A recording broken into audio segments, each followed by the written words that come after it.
हरि गोविन्द गोकुलनन्दन गोविन्द गोविन्द गिरि गोविन्द श्रीवेङ्कटेश गोविन्द. இது திருக்கண்ணபுரம் என்று சொல்லப்படுற அந்த சௌரிராஜ பெருமாளை குறித்து பாடும்போது அவரையே தசாவதாரங்களாக கருதி அவர் அந்த பாடக்கூடிய பாட்டை இந்த 10 பாடல்கள்ல அவர் வச்சிருக்கிறார்.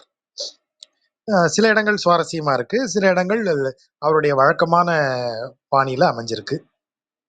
இப்ப முதல் பாட்டுல அவர் சொல்றாரு, அந்த மத்ஸ்யாவதாரம், அதாவது மச்சாவதாரம், மீனாக அவர் இறைவன் அவதரித்தது அப்படிங்கிறது. ஊழி காலத்துல, பிரளய காலத்துல, பிரளயம் வரும்போது அங்க இருந்த மன்னன் ஒருவன்ட்ட ஒரு குட்டி மீனா அடைக்கலமாகி அப்புறம் பெரிதாக வளர்ந்து அந்த மன்னனுக்கே சொல்றாரு, என் மாதிரி என் மூக்குக்கு மேல ஒரு கொம்பு மாதிரி இருக்கும், நீ ஒரு படகு செய்து அதுல எல்லா உயிர்களையும் அதில் ஏற்றி கொண்டு அத மூக்குல அந்த கயிறை கட்டிரு, படகோட கயிறை கட்டிரு, நான் உன்னைய பிரளயம் எங்கு வடிகிறதோ, எந்த இடத்துல பூமி தட்டுப்படுதோ அங்க கொண்டு நான் விட்டுடுறேன் உன்னைய, நீ திரும்ப எல்லா உயிர்களையும் பழையபடி உருவாக்கி இந்த உலகத்தை நீ ஆட்சி செய்யலாம் அப்படின்னு அந்த மன்னனுக்கு சொல்லுது. அப்படியான அவதாரம் தான் மீன், மத்ஸ்யம் என்று சொல்லுகிற அவதாரம். அப்போ அந்த பிரளய காலத்துல அந்த நீர் எப்படி பெரும் மழை பெய்து, அதாவது விடாமல் 21 வருஷம் மழை பெய்ததுன்னு ஒரு புராணத்துல வாசிச்சிருக்கேன். 21 வருடங்கள் தொடர்ந்து மழை பெய்தான். அப்படி பெஞ்சு அந்த மழை நீர் மேலே ஏறி கடல் எல்லாம் பெருகி கடலால் சூழப்பட்ட உலகு கடலால் நிறைகிறது. அதனால அவர் என்ன சொல்றாரு, வானோர் அளவும் முது முன்னீர் வளர்ந்த காலம். வானோர் அளவு, வானத்தை முட்டும் அளவு. அளவும்னா தடவறது. நம்ம ஏற்கனவே பார்த்திருக்கோம் இல்லையா, முகில் அளவும் அப்படின்னு மாடங்களை குறித்து சொல்லும் போது சொல்லியிருக்காரு. மாடங்கள் மேகங்களை போய் தடவக்கூடிய, தழுவக்கூடியன்னு அர்த்தம். நீர் முது முன்னீர், முன்னீர்னாலே கடல் நீர் தான்.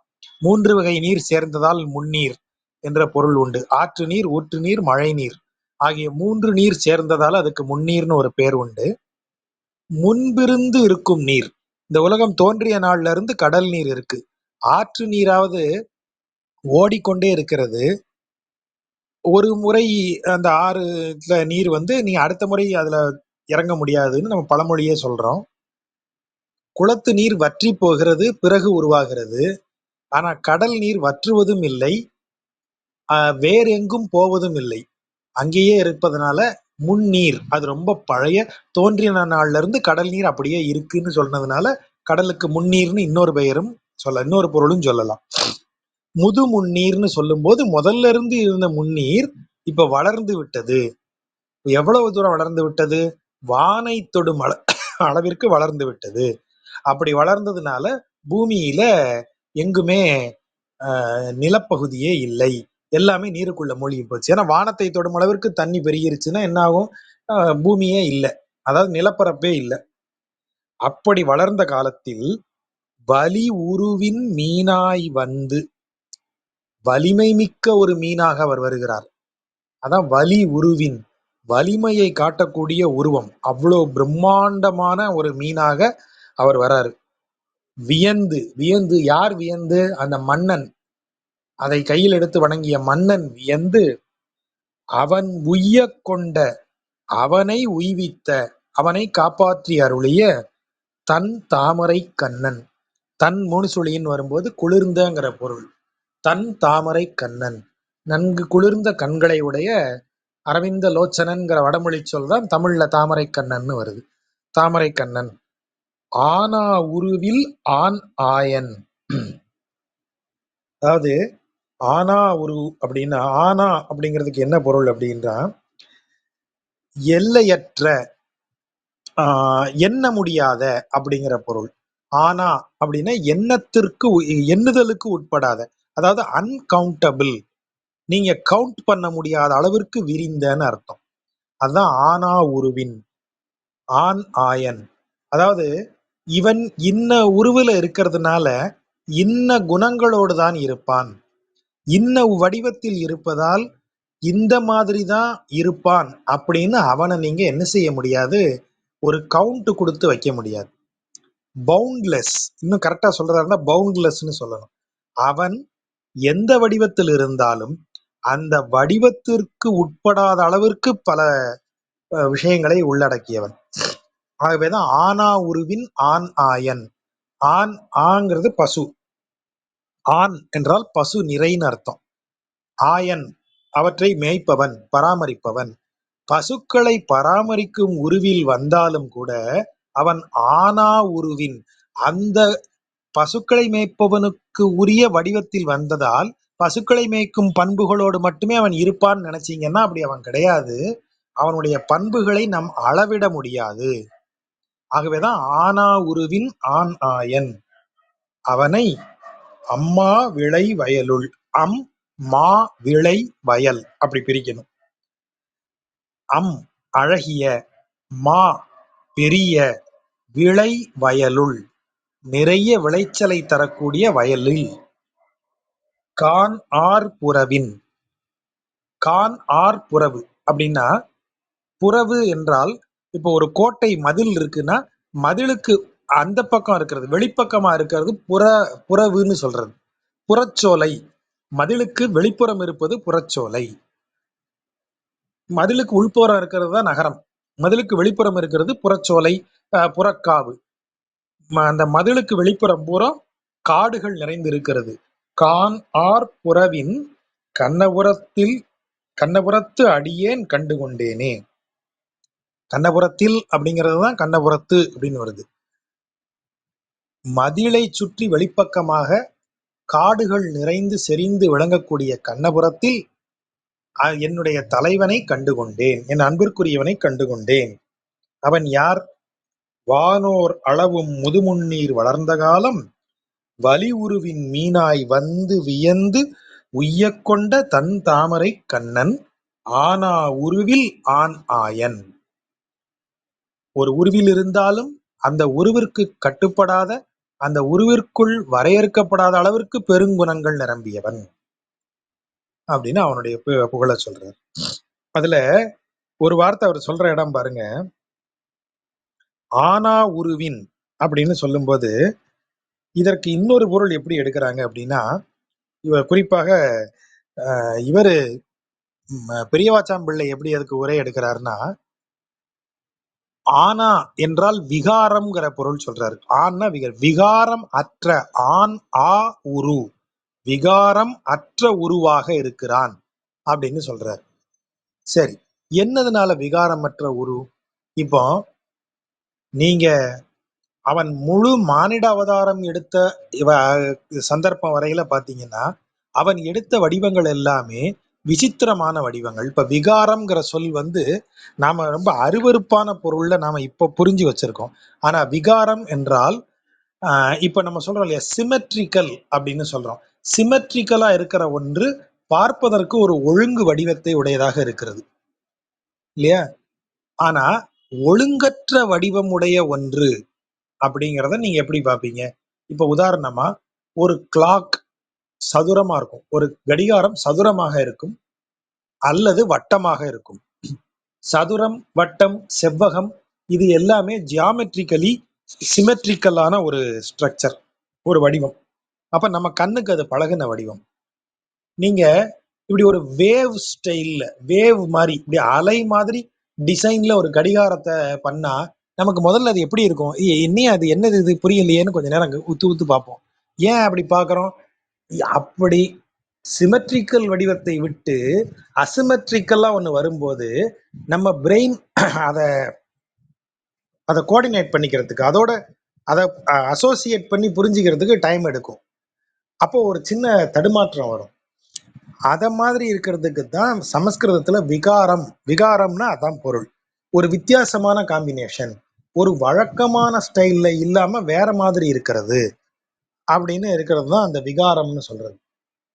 இப்போ ஆனா உருவில் அப்படின்னு சொல்லும்போது அவன் விகாரமான ஒரு விகாரமற்ற உருவில் வருகிறான்னு ஸ்பெசிஃபை பண்ணி சொல்றாங்க. அது என்ன விகாரமற்ற உருனா, இப்போ ஒரு மீனாக அவன் வடிவம் எடுக்கிறான். மீன் வடிவுங்கிறது என்ன? மீனை எல்லாரும் தொட்டு பார்க்கணும்னு விரும்ப மாட்டாங்க. மீனை எல்லாரும் கையில எடுக்கணும்னு விரும்ப மாட்டாங்க.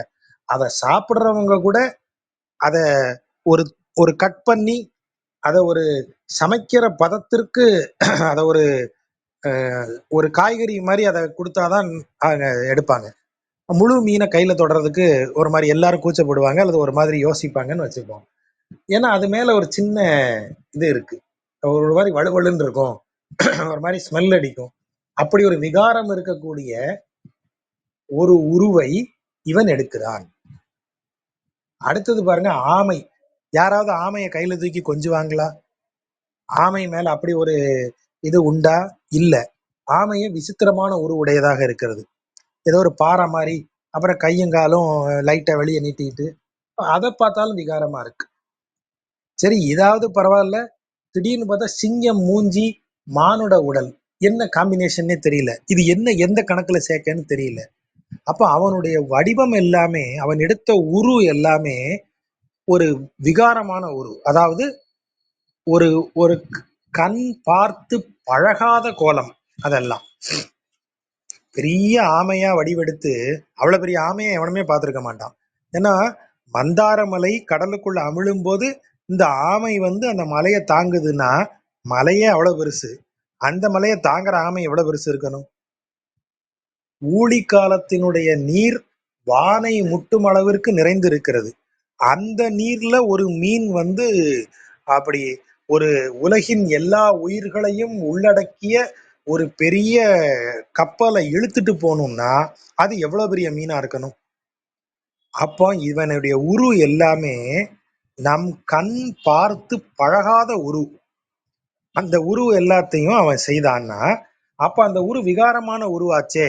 ஒரு மிருகமும் மனிதனும் கலந்த உரு விகாரமா இருக்குமே. ஆமை, மீன்கிற மாதிரியான உயிர்கள் எல்லாம் காட்டு நம்ம மனிதனுக்கு விசித்திரமா இருக்குமேன்னு சொன்னா, அதுக்கு அவர் என்ன சொல்றாரு பெரியவாச்சான் பிள்ளை, அது ஆனா உருவில், அது விகாரமற்ற உரு. சரி, ஏன் விகாரமற்ற உரு? ஒரு உருவை நீங்க ரெண்டு விதமா பார்க்கணும்.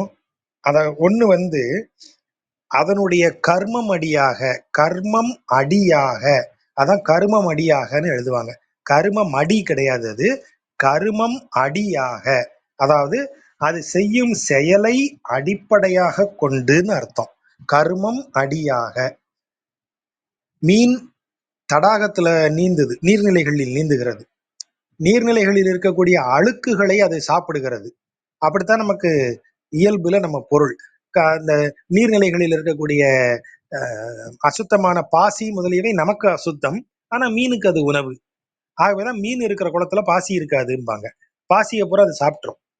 அப்போ அதனுடைய செயல் காரணமா நம்ம அது மேல ஒரு விகாரப்படுறோம். அது அழுக்கெல்லாம் சாப்பிடும், இதையெல்லாம் சாப்பிடும் அப்படின்னு சொல்லி நம்ம மீனை அப்படி சொல்றோம். அதே இது ஆமையும் இது மாதிரி நீரிலும் நிலத்திலுமாக மாறி மாறி வாழ்ந்து இதை மாதிரி கிடைக்கிறத சாப்பிட்டு இப்படி இருக்கக்கூடிய ஒரு விலங்காக அது இருக்கிறது. அப்போ இந்த விலங்குகள் அவற்றினுடைய செயல்களால் பார்க்கப்படும் போது அவை விகாரமானவை. ஆனால் அப்படிப்பட்ட செயல்களை செய்வதற்கான அவதாரத்தை இறைவன் எடுக்கல. இப்போ மிகப்பெரிய மீனாக அவதாரம் எடுத்த இறைவன் அவ்வளவு பெருசு தேடி தேடி போய் இந்த ஜுராசிக் பார்க்ல வர்ற மாதிரி அப்படியே பாஞ்சி பாஞ்சி பிற மீன்களை தின்னுட்டு இருந்தானா? இல்ல. ஆமை வடிவெடுத்த இறைவன் ஆமை என்னெல்லாம் செய்யுமோ அத மாதிரி கரையில புல்ல தின்னுட்டு தண்ணிக்குள்ள போய் பாசியை தின்னுட்டு உட்கார்ந்து இருந்தானா? இல்ல. சிங்கமாக வந்தவன் போய் காட்டுல மான்களையும் எருமைகளையும் வேட்டையாடி தின்னுட்டு இருந்தானா? இல்ல. அப்போ கருமம் அடியாக கொண்ட, கருமத்தை அடிப்படையாக கொண்ட விலங்குகளாக அவன் தோற்றம் எடுக்கவில்லை. அவன் உரு அதுவாக இருந்தாலும் அந்த மிருகங்களுக்குரிய கருமத்தை அவன் அடிப்படையாக கொண்டிருக்கவில்லை. ஆகவே அவனுக்கு அந்த விகாரம் சேராது.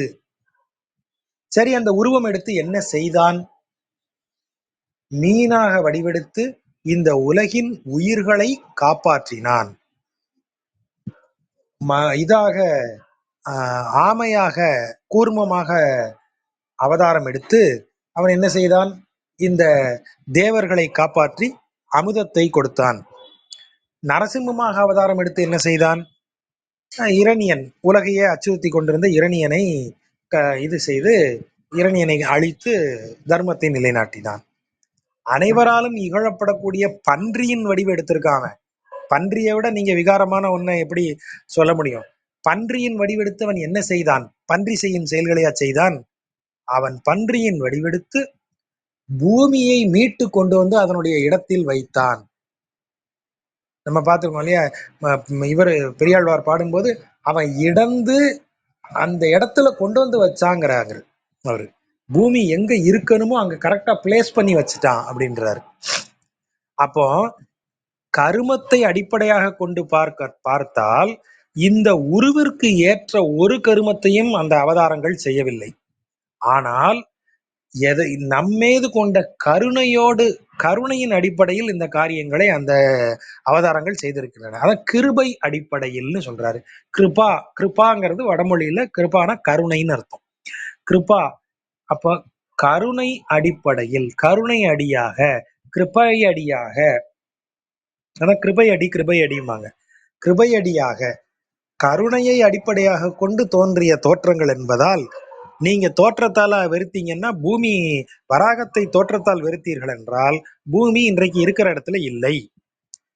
ஆமைய நீங்க வெறுத்தீங்கன்னா, அந்த தோற்றத்தை வெறுத்திருந்தீங்கன்னா, அதால் உருவாகி வந்த அமுதம் இன்றைக்கு அசுரர்கள் கையில போய் அது இல்லாம இருக்கும். தேவர்களால் இந்த உலகம் நிலை பெற்று இருக்கிறது. இப்படி ஒவ்வொரு உருவத்திற்கும் சம்பந்தமில்லாத நல்ல காரியங்களை செய்ததால் அவன் தோற்றத்தின் விகாரம் அவன் செயல்களுக்கு பொருந்தாது என்பதால் கருமமடியாக வரக்கூடிய விகாரம் கிருபையடியாக அவருக்கு வராதுன்னு ஒரு பாடுபட்டார். ஆகவேதான் ஆனா உருவில்ங்கிற வார்த்தைக்கு அவ்வளவு பெரிய பொருள் சொல்றாரு. அவனுக்கு விகாரமற்ற உரு அப்படின்னு அதுக்கு ஒரு பொருள் எடுத்து அதுக்கு இவ்வளவு பெரிய விளக்கம் சொல்றார். மலங்கு விலங்கு நெடுவெள்ளம் மருக அங்கு ஓர் வரை நட்டு இலங்கு சோதி ஆரமுதம் எய்தும் அளவு ஓர் ஆமையாய் விலங்கல் திரிய தடங்கடலுள் சுமந்து கிடந்த வித்தகனை கலங்கல் முன்னீர் கண்ணபுரத்து அடியேன் கண்டுகொண்டேனே. அதாவது மலங்கு என்றால் உள்ளிருக்கும்னு அர்த்தம். மலங்கும் அப்படின்னா உள்ளிருக்கும். மலங்கும் விலங்கு, உள்ளிருக்கும் விலங்கு எதுல? நெடுவெள்ளம். நெடுவெள்ளம் என்பது கடலுக்கு பேர். வெள்ளம்னா இந்த இடத்துல இது கிடையாது, ஃப்ளட்டு கிடையாது. வெள்ளம்னா நீர் அப்படிங்கிற பொருள். நெடுவெள்ளம் என்றால் நிறைய நீர். நிறைய நீர் எங்க இருக்கும்? கடல்ல தான் இருக்கும். அப்படி நெடுவெள்ளம் நிறைந்த நீர் நிரம்பிய கடலுக்குள் இருக்கும் விலங்கு எது? மீன். இந்த மீன்கள் எல்லாம் மருகனா அஞ்சி ஓடும்படியாக அங்கு ஓர் வரை நட்டு, கடலுக்குள்ள அப்படி ஒரு மலையை நடுறாங்க. அதாவது உள்ள இறக்குறாங்க, மந்தார மலையை இறக்குறாங்க. கடலுக்குள்ள திடீர்னு ஒரு பெரிய மலை உள்ள இறங்கும் போது அது வரைக்கும் அங்க இருந்த மீன்கள் எல்லாம் அடிச்சு அலறி ஓடுது. என்னடா அது திடீர்னு என்னமோ உள்ள பெரிய பாறை இறங்குதுன்னு. அப்படி ஓடும்படியாக செய்யும் போது அப்போ அந்த கடலுக்குள்ள இறக்கின மலை அதன் எடை தாங்காமல் உள்ள அமிழும் போது இவர் என்ன செய்கிறாரு? ஒரு பெரிய ஆமையாய் அந்த கடலுக்குள்ள புகுந்து அதை அப்படி தூக்குறாரு. விலங்கல் திரியனா விலங்கல் என்றால் மலை, அந்த மந்தார மலை. இந்த இடத்துல விலங்கல் திரியனா இப்ப மந்தார மலைய வாசுகியால கட்டி பார்க்கடலுக்கு நடுவுல நிறுத்தி 2 பக்கமும் கடையணும். அப்ப கரெக்டா நடுவுல நிறுத்தணும்ல. அந்த அந்த கயிறுல அந்த மத்து உட்காரணும். மத்து தான் மலை, கயிறு தான் பாம்பாகிய வாசுகி. கயிறுல மத்த கட்டிட்டீங்க, கட்டி பார்க்கடல்ல இறக்கும் போது வெயிட் தாங்காம அந்த அந்த பேலன்ஸ் தவறி ஒரு பக்கமாக அப்படியே மந்தார மலை கடல்ல இறங்குது. அதான் விலங்கல் திரிதல் என்றால் இயல்பிலிருந்து மாறுபடுதல்னு அர்த்தம். விலங்கல் திரிய அந்த இயல்பிலிருந்து அது மாறுபட இவன் என்ன செய்யறான்? ஓர் ஆமையாய் தடங்கடலுள் ஒரு ஆமையாக மாறி ஆழமான கடல், தடங்கடல்னா ஆழமான கடல், தடங்கடலுள் சுமந்து கிடந்த வித்தகனை, அதை சுமந்துகிட்டு கிடக்குறான். எவ்வளவு காலம் சுமந்துகிட்டு இருக்கான்? ஆரமுதம் எய்தும் அளவு. அங்க அந்த அமுதம், நிறைந்த அமுதம் வரும் வரைக்கும் அந்த விலங்கல் அந்த மலை திரியாமல் தடங்கடலுக்குள் அழுந்தி விடாமல் இவன் ஒரு ஆமையாய் நின்று சுமந்து கிடந்த வித்தகன். அவன் யாரு? இலங்கு சோதி. அதென்ன இலங்கு சோதி? ஏற்கனவே பார்த்திருக்கோம். ஜோதின்னு சொல்லும்போது ஒளின்னு ஒரு பொருள். ஒளி மானுடர்களுக்கு இயல்பில் எங்கிருந்து வருகிறது? இந்த உலகின் பொருட்களுக்கு ஒளி என்பது சூரியனிடமிருந்தும் அக்னி நெருப்பிடமிருந்தும் வருகிறது. நம்ம பார்த்தோம் அக்னியினுடைய பண்பு என்ன, தனித்த பண்பு என்ன? அக்னிக்கு ரூபம், வடிவத்தை காட்டக்கூடியது.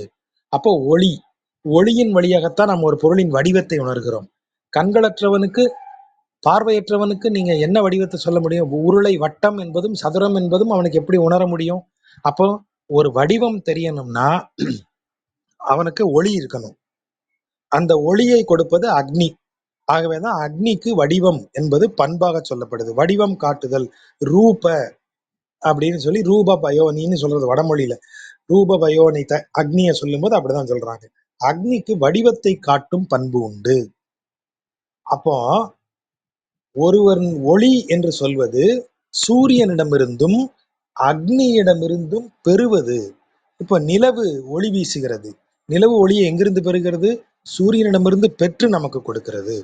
அப்போ நம்ம முகம் பிரகாசிக்கிறது. எப்படி பிரகாசிக்கிறது? அக்னியின் காரணமாக. நம்ம நினைக்கலாம், அப்போ என்ன சார் முகத்து பக்கத்துல நெருப்பு வச்சாதான் நம்ம ஒளி தெரியுமா? அப்படி இல்லை. வைஸ்வானரன்கிற அக்னி நம்ம உடம்புக்குள்ள இருந்து உணவுகளை எரிக்கிறது. வைஸ்வானரனுக்கு தான் அது எரியும் போது அதுக்கு நீங்க எதையாவது உள்ள ஆகுதி போடணும். அது அந்த பசிக்கு தான் வைஸ்வானரன்கிறத சொல்றது. பசி என்னும் அக்னி, அதுக்கு தான் வைஸ்வானரன் என்கிற அக்னின்னு அர்த்தம். அப்ப பிராணன்கிறதும் ஒரு அக்னி வடிவமாக இருக்கும், ஒரு ஜோதி வடிவமாக. நெஞ்சில ஒரு குறிப்பிட்ட அளவுக்கு அங்குஷ்ட மாத்திரை அப்படின்னு சொல்லுவாங்க. கட்டவரல் நுனி, நீங்க ரேகை பரட்டுற இடம் இருக்கு இல்லையா, நம்ம கட்டவரல்ல, அந்த அளவிற்கு ஒளி வீசக்கூடியதாக இருதயத்தின் கீழே ஒரு கீழ் பகுதியில அது ஒளி வீசி கொண்டிருக்கும்னு தியானிப்பதற்காக அதை அப்படி சொல்றது மரபு. அப்போ ஒளி வடிவில் இருக்கக்கூடிய பிராணனினுடைய விரிவில் தான் நம் முகத்தில் ஒளி பிறக்கிறது. அப்ப இது எல்லாமே எங்கிருந்தோ வந்து நமக்கு கொடுக்கிறது. ஆனால் இலங்கு ஜோதி என்று சொன்னால் பிற எங்கிருந்தும் ஒளி வராமல் தன்னிலிருந்து தானே ஒளியை உருவாக்கக்கூடியவன். அதான் இலங்கு ஜோதி. ஒளி இலங்கி இருக்கிறது. இலங்குதல்னா அங்கேயே இருக்குன்னு அர்த்தம், இயல்பா இருக்குன்னு அர்த்தம். சூரியனோ சந்திரனோ அக்னியோ வந்து ஒளி தர வேண்டாம், இவன் தன் இயல்பிலேயே ஜோதியானவன். ஆகவேதான் இலங்கு ஜோதிங்கிற வார்த்தையை கொண்டு வந்து போடுறாரு. அமுதம் கடைந்து கொடுத்தால் அமுதத்தை பெறுபவர்கள் சிரஞ்சீவித்தன்மை, அமுதம் அருந்தினால் சிரஞ்சீவித்தன்மை வரும். ஆனால் அதை வாங்கி அதை எடுத்து கொடுக்கிற ஒருத்தன் எப்படி இருப்பான்? அவன் ஏற்கனவே அமுதம் குடித்தவனா? இல்ல, அவன் அதையெல்லாம் தாண்டினவன். அவன் தன் வடிவில் ஸ்வயம் பிரகாசம், வடமொழியில சொல்றதா இருந்தா ஸ்வயம் பிரகாசன்னு சொல்றது. அதுதான் இலங்கு சோதி. அவனே ஒளியாக விளங்கக்கூடியவன், அவனே பரம்பொருள், அதை குறிக்கிற வார்த்தை. அவன் அமுதத்தை எடுத்து என்ன செய்கிறான்?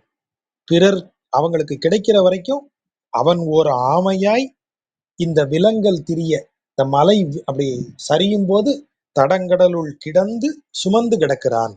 எதுவரையில்? ஆரமுதம் எய்தும் அளவு, அந்த அமுதம் கிடைக்கிற வரையில் அவன் அப்படி இருக்கான். அப்படி கிடந்த வித்தகன். வித்தகன் என்றால் ஒரு எக்ஸ்பர்ட் அப்படிங்கிற அர்த்தம். நம்ம இப்ப எக்ஸ்பர்ட்னு ஒருத்தனை சொல்லணும்னா அவன் வித்தகன், வித்தையை கற்றுக்கொண்டவன், வித்தையில் சிறந்தவன் வித்தகன். அதான் அந்த பொருள். அப்போ அனைத்தில் அந்த இதில் சிறந்தவனாகிய அவனை கலங்கல் முன்னீர், அலை வந்து அடித்து கலங்கி இருக்கும் கூடிய கடலின் கரையில் இருக்கும் கண்ணபுரத்தை அடியேன் அப்படின்னு அர்த்தம். கண்ணபுரத்துல பார்த்தேங்கிறார். கண்ணபுரத்துக்கும் கடலுக்கும் கொஞ்சம் தூரம் இருக்குன்னு வைங்க, ரொம்ப தூரம். அது கிட்டத்தட்ட இப்ப நம்ம தாம்பரத்துல உட்காந்துருக்கோம், கடல் வந்து எங்க இருக்கு? நீங்க ஈசிஆருக்கு தான் வரணும். அப்படியே வந்தீங்கன்னா திருவான்மியூர் பீச்சுக்கு தான், தாம்பரத்துல இருந்து வரதா இருந்தா அங்கதான் வரணும்.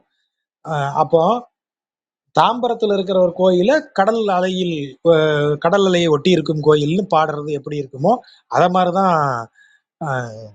இந்த திருக்கண்ணபுரம். திருக்கண்ணபுரமும் நாகப்பட்டினம் போனீங்கன்னா தான் கடலே வரும்.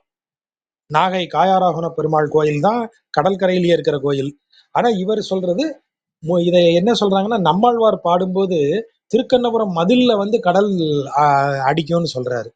ஸோ திடீர்னு இவங்க என்ன சொல்லிட்டாங்க, ஒருவேளை கடல் உள்வாங்கி இருக்கலாம். இப்போ முன்னாடி கடல் அது வரைக்கும் இருந்திருக்கலாம்ங்கிறாங்க. அப்படி இல்ல. இதுவும் கடற்கரை கோயில்ங்கிறதுனால கவிஞர்கள் கொஞ்சம் ஏத்தி சொல்லியிருப்பாங்கங்கிறது தான் நம்ம கவனிக்க வேண்டிய இடம். பார் ஆர் அளவும் முதுமுன்னீர் பரந்த காலம் வளைமறுப்பின் ஏறார் உருவத்து ஏனமாய் எடுத்த ஆற்றல் அம்மானை கூர் ஆர் ஆரல் இறைகருதி குருகு பாய கயல் இரியும் காரார் புறவின் கண்ணபுரத்து அடியேன் கண்டுகொண்டேனே. பார் ஆர் அளவு, ஆர்னா நிறைந்த அடர்ந்தன்னு அர்த்தம்.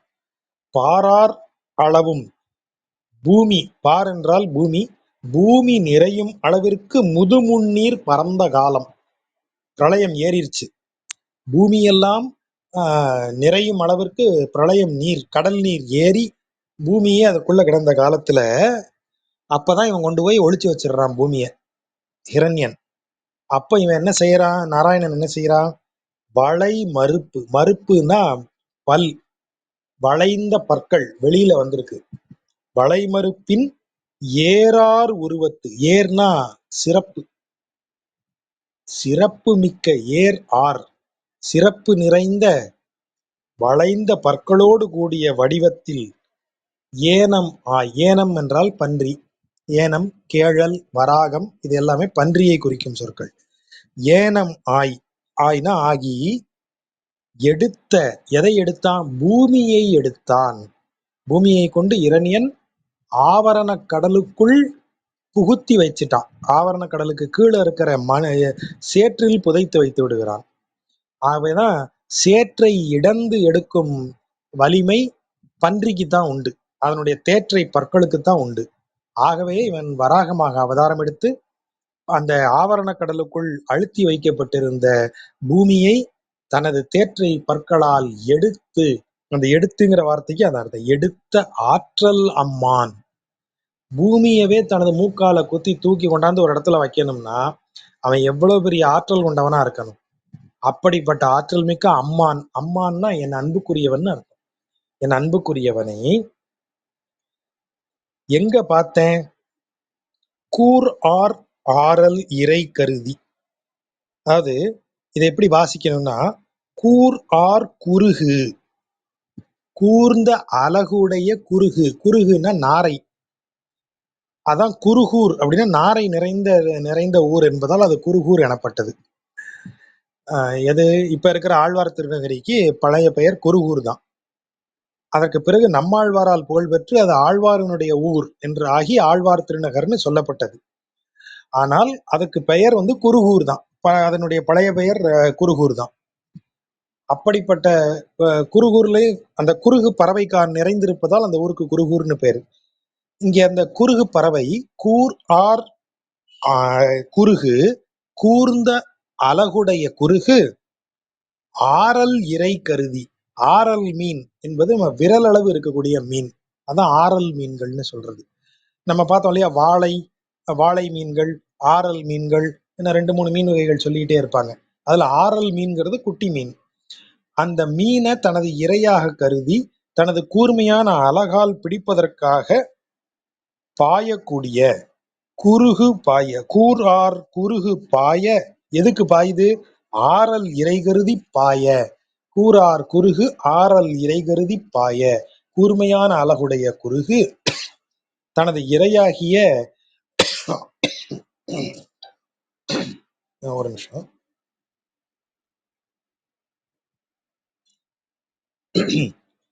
தன்னுடைய இறையென கருதி அந்த ஆரல் மீன்களை பிடிப்பதற்கு பாயக்கூடிய, அப்படி பாயும் போது பெரிய சைஸ் மீன், கயல் மீன், இதுதான் இதுல இருக்கிற நுட்பம். எதுக்கு குறுக கொண்டாந்து போடுறாரு அப்படின்னா, நீங்க குறுகுன்னு போட்டு இதை தேடி பாருங்க கூகுள்ல. எங்க ஊர் பக்கம் அதுக்கு வாக்கான்னு சொல்லுவாங்க, குருட்டு கொக்குன்னு சொல்லுவாங்க, மடையான்னு சொல்லுவாங்க. அதுக்கு வெவ்வேறு பெயர்கள் உண்டு, ஒவ்வொரு இடத்துலயும் ஒவ்வொரு பேர் உண்டு. ஒரு சாம்பல் நிறமா இருக்கும், பறக்கும் போதுதான் அதனுடைய அடிவயிற்று சிறகு, அடிவயிறு இதெல்லாம் வெண்மையா இருக்கிறது தெரியும். ஆனா அது சிறகை மடக்கி வந்து இப்படி ஒரு தண்ணி இருக்கிற இடத்துல உட்காந்துதுன்னு வைங்க, அந்த கரையில இருக்கிற பழுப்பு மண் இருக்கு இல்லையா, அந்த மண் கலரோட கேமஃபிளாஜ் ஆயிரும். அது கொஞ்சம் பசுமையும் பழுப்பும் கலந்த மேல் தோல் இருக்கும், மேல் ரெக்க பூரா அந்த கலர்ல இருக்கும். ஒரு மாதிரி கரும்பச்சை, லேசான பச்சை கலந்த ப்ரௌனா இருக்கும் அது. ஸோ நீங்க அது மண்ணுலயோ செடி கொடிகள் கரையில இருக்கிற புதருக்குள்ளேயோ அது நின்னுச்சுன்னு வைங்க, நமக்கு சட்டுன்னு அடையாளமே தெரியாது. அது இறக்கையை விரிக்கும் போதுதான் பளிச்சுன்னு வெள்ளையா தெரியும். அதனுடைய சைஸ் கொஞ்சம் சின்னது. கயல் மீன் என்பது நம்ம உள்ளங்கை விட நீளமா இருக்கக்கூடியது. இப்படி உள்ளங்கையை வச்சு ஆரல்னு சொல்லும் போது விரல நீட்டிக்கங்க, ஒரு விரல் சைஸ் ஆரல் மீன். இப்படி உள்ளங்கையை நீட்டிக்கங்க, உள்ளங்கை சைஸ்ல இருக்கிறது கயல் மீன். இப்படி முழங்கை வரைக்கும் பாத்துக்கங்க, விரல் நுனியில இருந்து முழங்கை வரைக்கும். இது வாளை மீன். இந்த 3 மீனும் சைஸுக்காக நம்ம இதை சொல்றது. இப்போ குருகு என்ன செய்யுது, அதனுடைய சைஸுக்கு அதால கயல் மீனை பிடிக்க முடியாது, அது வாயால பிடிக்க முடியாது. அந்த மீன் 2 துள்ளு துள்ளிச்சுன்னா இது விட்டுரும், இதோட வாய்க்குள்ள அது போகாது. ஆரல் மீன் தான் இது வாய்க்கு ஏத்த சைஸ்ல இருக்கும். அப்ப இது என்ன பண்ணுது, குருகு ஆரலை தன் இரையாக கருதி அதை பிடிக்க பாயுது. அப்ப அங்க இருக்கிற கயல் மீன்களும் சேர்ந்து தானே சுத்துது. அது எல்லாம் இது என்னடா நம்மள பிடிக்க வருதோ வேற எதுவும் நினைச்சு பயந்து விலகி ஓடுது. அதான் கயல் இரியும். இரிதல் என்றால் அப்படி பதறி ஓடும், அஞ்சி ஓடும்னு அர்த்தம். அப்படி எந்த திசையிலும் தெரியாம பதறி ஓடுறது, அதான் இரியும். அப்படி கயல் இரியும் அப்படின்னு ஒரு வார்த்தையை போடுறாரு. அப்பேற்பட்ட நீர் வளம் மிக்க கார் ஆர் புறவின் கண்ணபுரத்து, அப்படி நீர் நிரம்பிய புற சோலைகளை உடைய கண்ணபுரத்தில் அடியேன் அவனை கண்டு கொண்டேன். அடியேன் கண்டு கொண்டேனே, அடியேன் எங்க பார்த்தேன் அந்த இறைவனை? எந்த இறைவன்?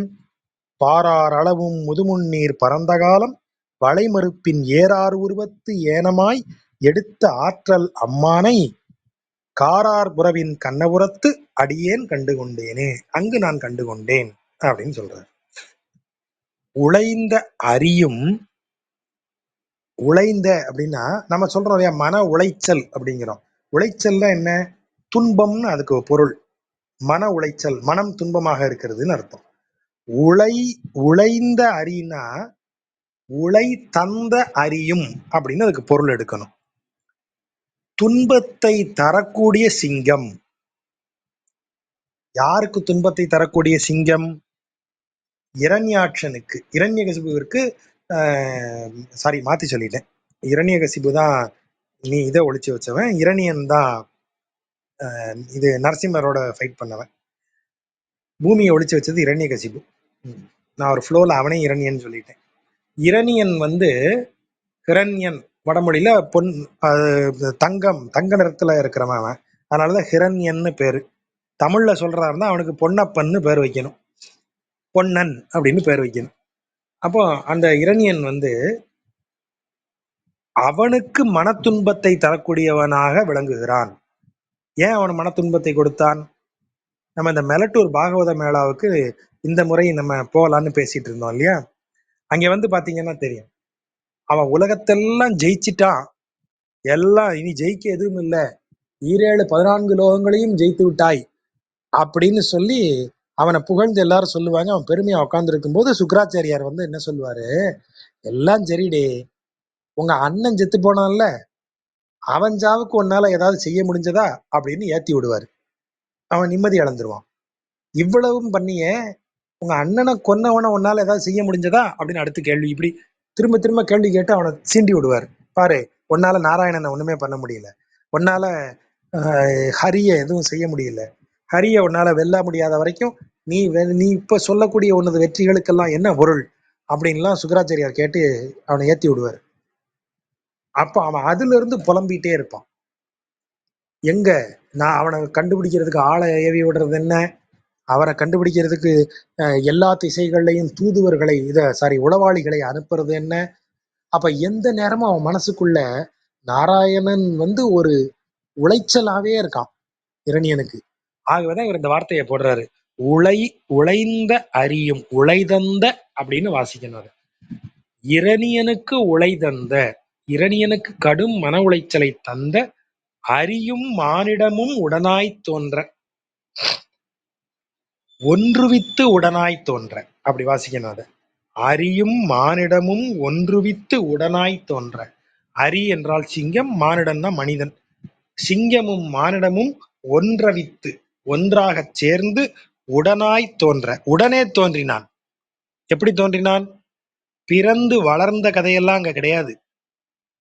தூணை தட்டுன உடனே உள்ள இருந்து நரசிம்ம வெளியே வந்துருச்சு. இப்போ ராமன், கிருஷ்ணன், இவங்களையெல்லாம் எடுத்தீங்கன்னா, பலராமன், இவங்க எல்லாரையும் நீங்க எடுத்துக்கங்க. பரசுராமன், இவங்க எல்லாரும் குழந்தையாக பிறந்து இன்னாருக்கு பிறந்தாங்க, இந்த இடத்துல வளர்ந்தாங்க, இந்த மாதிரி கல்வி கற்றார்கள்னு எல்லாருக்கும் ஒரு ஹிஸ்டரி இருக்கு. நரசிம்மம் எங்க பிறந்தது, எந்த பெற்றோருக்கு பிறந்தது, எங்கு குழந்தையாக இருந்தது கிடையாது. ஆகவேதான் இந்த வார்த்தை உடனாய் தோன்ற. உடனே அளந்திட்ட தூணை அங்கே அவன் தட்ட. அப்படிதான் கம்பன் எழுதுறான். அளந்து சாரி, இவர் பெரியாழ்வார் எழுதுறாரு. அளந்து இட்ட தூணை ஆங்கே அவன் தட்ட. தட்டுன செகண்ட்ல நரசிம்மன் வெளியே வந்துட்டான். ஆகவேதான் உடனாய் தோன்றங்கிற வார்த்தையை அங்க போடுறாரு. ஒன்றாய் தோன்ற. அவன் வெளியில வரும்போது நரசிம்மம் எப்படி வரான்? கம்பன் சொல் நமக்கு தெரியும். அதாவது ககன முட்டை கிழியம்பாரு. இந்த உலகமே கிழிஞ்சு போற அளவிற்கு அப்படி அவ்வளவு ஆவேசத்தோட அவன் வெளியே வரான். விளைந்த சீற்றம் விண் வெதும்ப. அப்படி அரியும் மானிடமும் கலந்த உருவாக அவன் வெளியே உடனே வரான். அவன் வெளியே வரும்போது அவனுக்கு இருக்கக்கூடிய சீற்றத்தின் காரணமாக வானமெல்லாம் தகிக்கிறது, மேலுலகமெல்லாம் அப்படியே தகிக்கிறது. அதனாலதான் விண் வெதும்பன்னு வார்த்தையை போடுறாரு. விளைந்த சீற்றம் விண் வெதும்ப. அவனுக்கு வந்த கோபத்துல மேலுலகங்களெல்லாம் அப்படியே கொதிக்கின்றது. வேற்றோன், அதாவது வேறுபட்டவன், எதிரின்னு அர்த்தம். வேறுபட்டவன் யாரு? இரணியன். வேற்றோன் அகலம் வெம் சமத்து பிளந்து, அவனுடைய மார்பு அகலத்தை அகன்ற அவனது மார்பை வெம் சமம் கடும் போரில், அந்த கடுமையான போர் செய்து அவனது மார்பை அகலமாக பிளந்து, வளைந்த உகிரானை, வளைந்த நகங்கள் கொண்டவனை, இந்த வளைந்த நகங்களால் தான் அவன் மார்பை அப்படி அகலமா பிளக்கிறான். அப்படி பிளந்தவனை பெருந்தன் செந்நெல் குலைதடிந்து, பெரும் தன் செந்நெல், பெரும் பெரிய, தன் குளிர்ந்த, செந்நெல் செழுமையாக விளைந்த நெல், அதான் பெரும் தன் செந்நெல். எப்படி இருக்கு? குலை தடிந்து. குலை தடிந்துனா, இப்போ நாங்க இப்போ மெலட்டூர் போயிருந்தோம். அந்த தேரெழுந்தூர் கம்பன் விழாவுக்கு போயிட்டு மெலட்டூர் போறோம். மெலட்டூர்ல காலையில நம்ம ராகவனுடைய வயல் பார்க்க போறோம். அப்படி பார்க்க போகும்போது அந்த நாற்று நட்டு இருக்கும்போது ஒரு நெல்லினுடைய வேர்ல இருந்து எத்தனை நெல் கதிர்கள் வரும்னு கணக்கு போடுறாங்க. 12 இருந்தா அது ரொம்ப நல்ல விளைச்சல். ஒரு ஒரு நெல் மூட்டுல இருந்து, மூட்டுனா வேர், வேர் மூட்டிலிருந்து 12 பிரிவுகளாக வளர்ந்தா அந்த 12லயும் நெல் கதிர் வரும். எத்தனை வந்திருக்குன்னு எண்றாங்க. 8 இருக்கு, சில இதுல 10 இருக்கு. போட்டிருக்கிறது கொஞ்சம் ஸ்பெஷல் அரிசி. இந்த முதல் முறையா போட்டிருக்காரு. இந்த மாப்பிள்ளை சம்பாவோ ஏதோ ஒரு அரிசி, அந்த அரிசி கருங்குருவை நினைக்கிறேன், கருங்குருவை தான் போட்டிருக்காரு. ஆக இது 8 வந்தாலே பெரிய விஷயம், பெருசா இருக்கு, தூர் பெருசா இருக்கு அப்படின்னு அவங்க பேசிட்டு இருக்காங்க. அப்போ நெல் குலைன்னு எதை சொல்றாங்கிறது இந்த இந்த வரிய அந்த அந்த அனுபவத்தை பார்த்த பிறகுதான் தெரியுது. ஒரு நெல்லை நீங்க கீழே வேர்ல இருந்து பிடுங்கினீங்கன்னா அதில் 10-12 கதிர்கள் கிளைத்து மேல எல்லாத்துலயும் நெல் விட்டுருக்கும். 4-5 இருந்ததுன்னா ரொம்ப நெல் தேராதுன்னு அர்த்தம். ஆகவேதான் அவங்க அதை கவுண்ட் பண்றாங்க. ஆகவே இங்க என்ன சொல்றாரு? பெரும் செந்நெல் குலை. குலைன்னா என்ன? வாழை மரத்துல ஒரு காய் தான் பாக்கியமா? வாழை மரம் ஒரு குலை தான் தள்ளும். ஆனா ஒரு குலையில எத்தனை பழம் இருக்குன்னு பாருங்க. அத மாதிரிதான் நெல்லும் ஒரே வேர்ல இருந்து வரும், ஆனா அதுல நிறைய நெல் இருக்கும். ஆகவேதான் குலைங்கிற வார்த்தை. செந்நெல் குலைங்கிற வார்த்தை வாழை மரத்துக்கு போடுறாங்க, தென்னை மரத்துக்கு போடுறாங்க, பனை மரத்துக்கு போடுறாங்க, நெல்லுக்கு போடுறாங்க. ஏனென்றால் ஒரு வேரிலிருந்து, ஒரு தண்டிலிருந்து இப்படி வெளிவந்து அதுல நிறைய காய்ச்சி தொங்குறது. அப்படி ஒவ்வொன்னா அதுல கோர்த்து வச்ச மாதிரி இருக்கிறது. தென்னை மரத்துல பாருங்க, தென்னம்பாலை இப்படி வரும். அந்த பாளையினுடைய பூக்கள் எல்லாம் காயா மாறி ஒரு காம்புல அப்படியே காயா அப்படி கோத்து வச்ச மாதிரி இருக்கும்.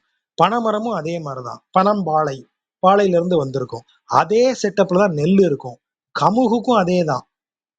கமுகுக்கும் குலைன்னு சொல்றது பாக்கு, பாக்குலயும் இதே மாதிரிதான் குலை தள்ளி இருக்கும்.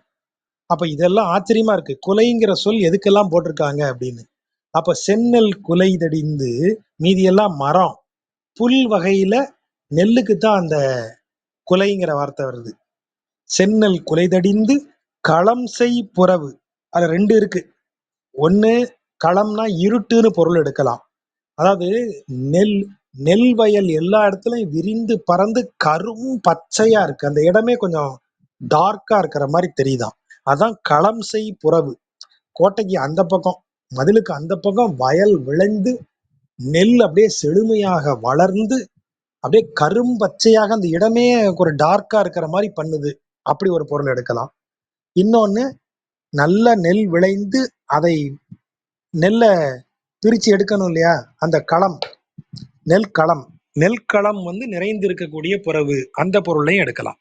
நெற்களம் அப்படிங்கிற பொருளையும் எடுக்கலாம். இருள்ங்கிற பொருள், இருட்டுங்கிற பொருளையும் எடுக்கலாம். அப்படிப்பட்ட கண்ணபுரம் அந்த இடத்தினுடைய செழிப்பை சொல்றாரு. அவ்வளவு செழிப்பு இருக்கக்கூடிய கண்ணபுரத்துல நான் யாரை கண்டுகொண்டேன்? உழைந்த அரியும் மானுடனும் உடனாய்த் தோன்ற ஒன்றுவித்து விளைந்த சீற்றம் விண்வெதும்ப வேற்றோன் அகலம் வெம்சமத்து பிளந்து வளைந்த உகிரானை கண்ணபுரத்து அடியேன் கண்டுகொண்டேனே அப்படின்னு சொல்றார். தொழும் நீர் வடிவின் குரல் உருவாய். இந்த நீர் வடிவின் அப்படின்னு சொன்னா, அதாவது எப்படி இருக்கிறாராம் அப்படின்னா, அவ லூசிட் பர்சனாலிட்டின்னு சொல்றது ஒரு வார்த்தை உண்டு. இப்போ லூசிட்னா என்ன? சாரி, ஃப்ளூயிட் அப்படின்னு சொல்லுவாரு. ஃப்ளூயிட் அப்படின்னா இஸ் வெரி ஃப்ளூயிட் அப்படின்னு சொல்லக்கூடியது அடிக்கடி வரும். மேனேஜ்மெண்ட்லாம் சொல்லிகிட்டே இருப்பாங்க, ஹீஸ் வெரி ஃப்ளூயிட் மேனேஜர் அப்படின்னு சொல்லுவாங்க. அப்படின்னா என்ன அர்த்தம்? நீர்மை, தன்மை மிக்கவன் அர்த்தம். ரொம்ப குளிர்ந்த நபர், ரொம்ப குளிர்ச்சியாக இருக்கக்கூடியவர். நீங்க எந்த பிரச்சனையை கொண்டு போனாலும் கனிவுடன் பேசுவார். நீங்க எந்த சிக்கலை கொண்டு போனாலும் காது கொடுத்து கேட்பார். அப்படி தன்மை பொருந்தியவராக, ரொம்ப கைண்ட் ஹார்ட்டடா இருக்கக்கூடிய ஒரு ஆளுக்கு தான் அந்த பேர். குரல் உருவாய். குரல்னா குறுகியன்னு அர்த்தம். வாமன அவதாரத்தை சொல்றாரு. வாமனனாக இருக்கும்போது அந்த குழந்தை முகத்தை பார்த்தா எப்படி இருக்கு? கையெடுத்து கும்பிடணும் போல இருக்கு அவன் முகத்துல இருக்கிற அந்த அந்த தேஜஸ், அந்த தன்மை. ஆகவேதான் தொழும் நீர் வடிவின் குரல் உருவாய் அப்படின்னு சொல்றாரு. ஐயா, பையனை பார்த்தா முகம் அப்படியே அவ்வளவு சாஃப்டா இருக்கு, அவ்வளவு அப்படி எடுத்து கொஞ்சலாம் போல ஒரு ரொம்ப ரொம்ப ஃப்ரெண்ட்லியான ஒரு முகமா இருக்கான். அப்படியே முகத்துல அறிவின் கலை தெரியுது. கையெடுத்து கும்பிடணும் போல அழகா இருக்கான். தொழும் நீர் வடிவின் குரல் உருவாய் வந்து தோன்றி எங்க மாவலி பால். மாவலினா மகாபலி. மகாபலியின் இடத்தில் எப்படி வந்து தோன்றினான்? தொழும் நீர் வடிவின் குரல் உருவாய் மாவலிபால் வந்து தோன்றி முழுநீர் வையம் முன்கொண்ட மூவா உருவின் அம்மானை. முழுநீர் வையம், இந்த கடலால் சூழப்பட்டிருக்கிற மொத்த உலகத்தையும் முன் கொண்ட, முதல்ல கொண்டுட்டான். அது என்ன முன் கொண்ட? முதல் அடி, இரண்டாம் அடி இல்லையா? முதல் அடியில், முன் அடியில் வையம் கொண்ட அவன் தான் ரெண்டாம் அடியில மேல இருக்கிற உலகத்தை எல்லாம் எடுத்துட்டான். ஆகவேதான் முழுநீர் வையம்னு சொல்லும்போது பூமியை குறிக்கக்கூடிய சொல். முதல் அடிதான் முன் அடி. முன் அடியால இந்த மொத்த உலகத்தையும் அளந்துட்டான். அதனாலதான் அந்த வார்த்தை முழுநீர் வையம் முன் கொண்ட, முன் வைத்த அடியால் கொண்ட மூவா உரு.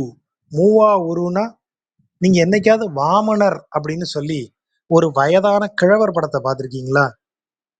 நம்ம யாருமே பார்த்திருக்க மாட்டோம். அவன் என்றும் இளமை மாறாதவன்.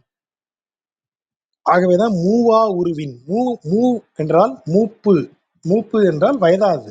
மூவா வயது ஆகாத, இளமையோடு இருக்கக்கூடிய, அப்படி இருக்கக்கூடியவன் என்னுடைய அம்மான், என்னுடைய அன்புக்குரிய தலைவன்.